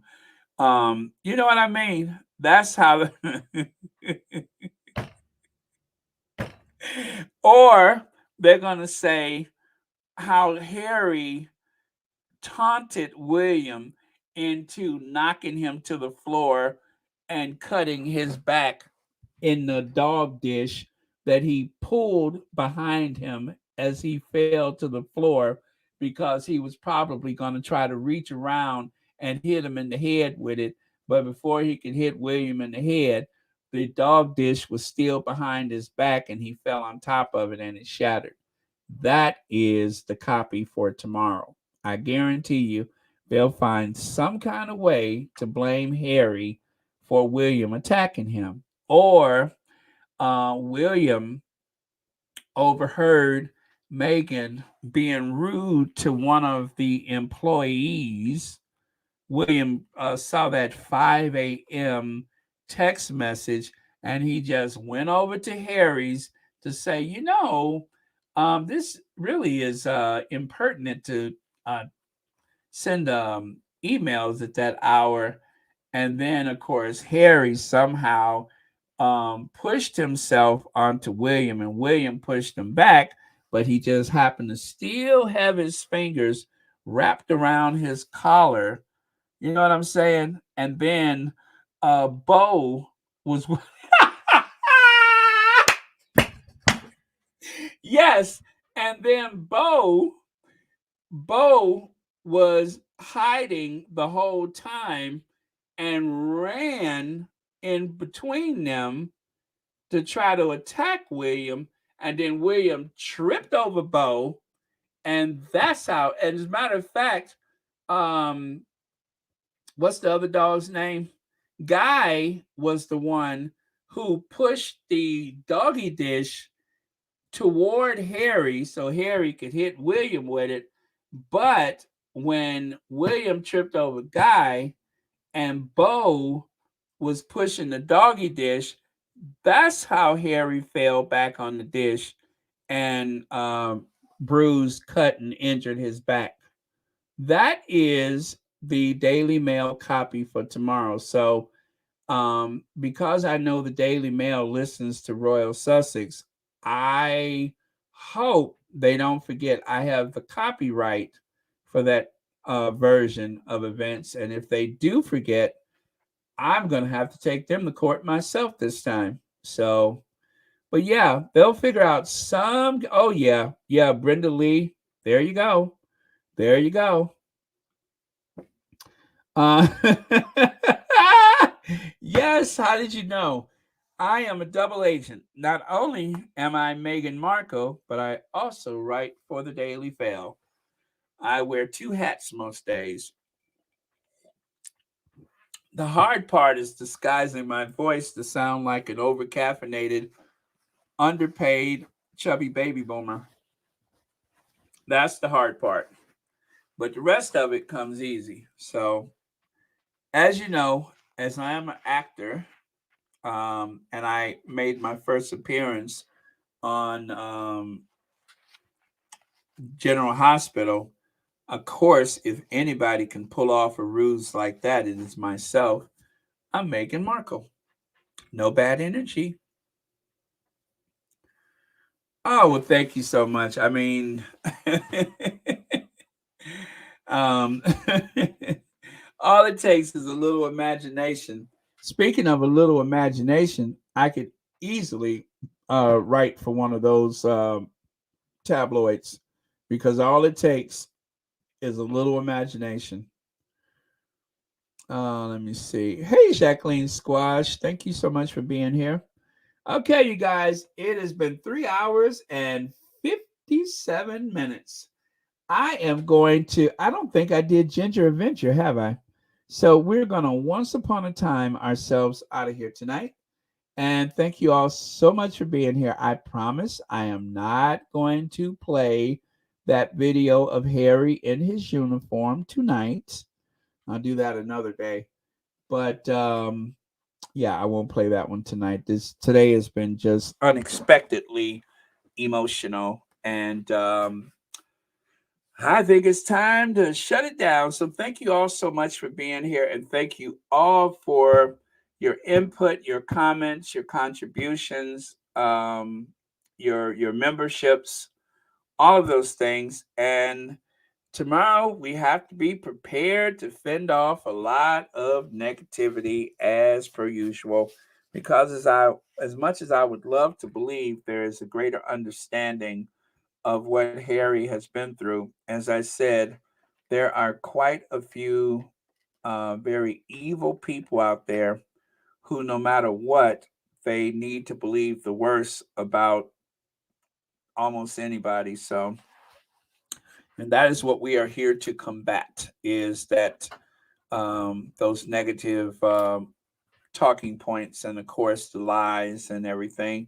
We'll use our usual weapons, receipts, and we'll call them out. And of course, we will show our uh, support for Harry and Meghan and Doria, and of course, those beautiful children, especially the way that they have seemed to capture everybody's imagination with their red hair, their piano playing, and all the other stuff. I just love Archie on that piano. Oh man, thank God they're out of that. Okay, you guys, thank you. Love you guys, and I will see you all tomorrow. And I am going to close with Once Upon a Squatty. Okay? No bad energy. Yes, VC, we're leaving. I'm about to close it out. We were just saying good night to everybody. So good night, everyone. And once upon a time.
Um, 914 people.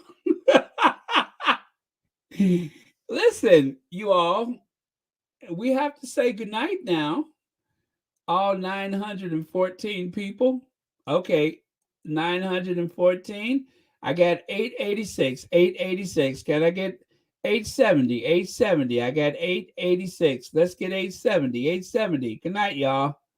And it is 862, 862.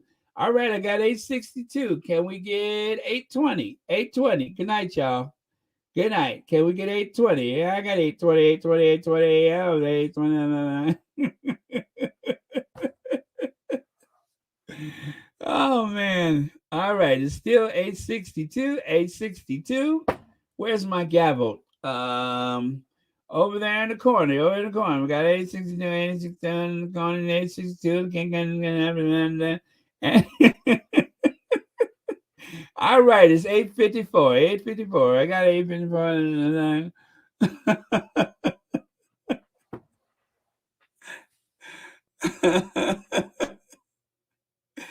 All right, 854, 854. Can I get 800? 800. Come on, 800. Yes, good night. Go and be with your families. 800. All right, there's an 842, 842.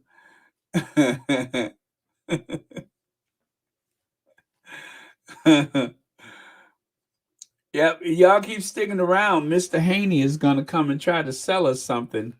Like, Mr. Haney's. Remember Mr. Haney? Mr. Haney's? Well, Mr. Douglas, today's your lucky day, Mr. Douglas. I got the Haney ending the podcast method. And you can buy this method. It only costs you $19.95. Good night, Sonia Johnson. Yes, it's called the Haney's in the live podcast live stream method. And it's only going to cost you $19.95. Now, if you go to Mr. Drucker's, he's going to charge you a heap more. But if you go to Haney's School of Ending, ending the live stream, you too can find the right bona fide way to end your live stream. Just follow Mr. Haney's method. Okay, y'all, Mr. Haney is about to hit the end broadcast button. So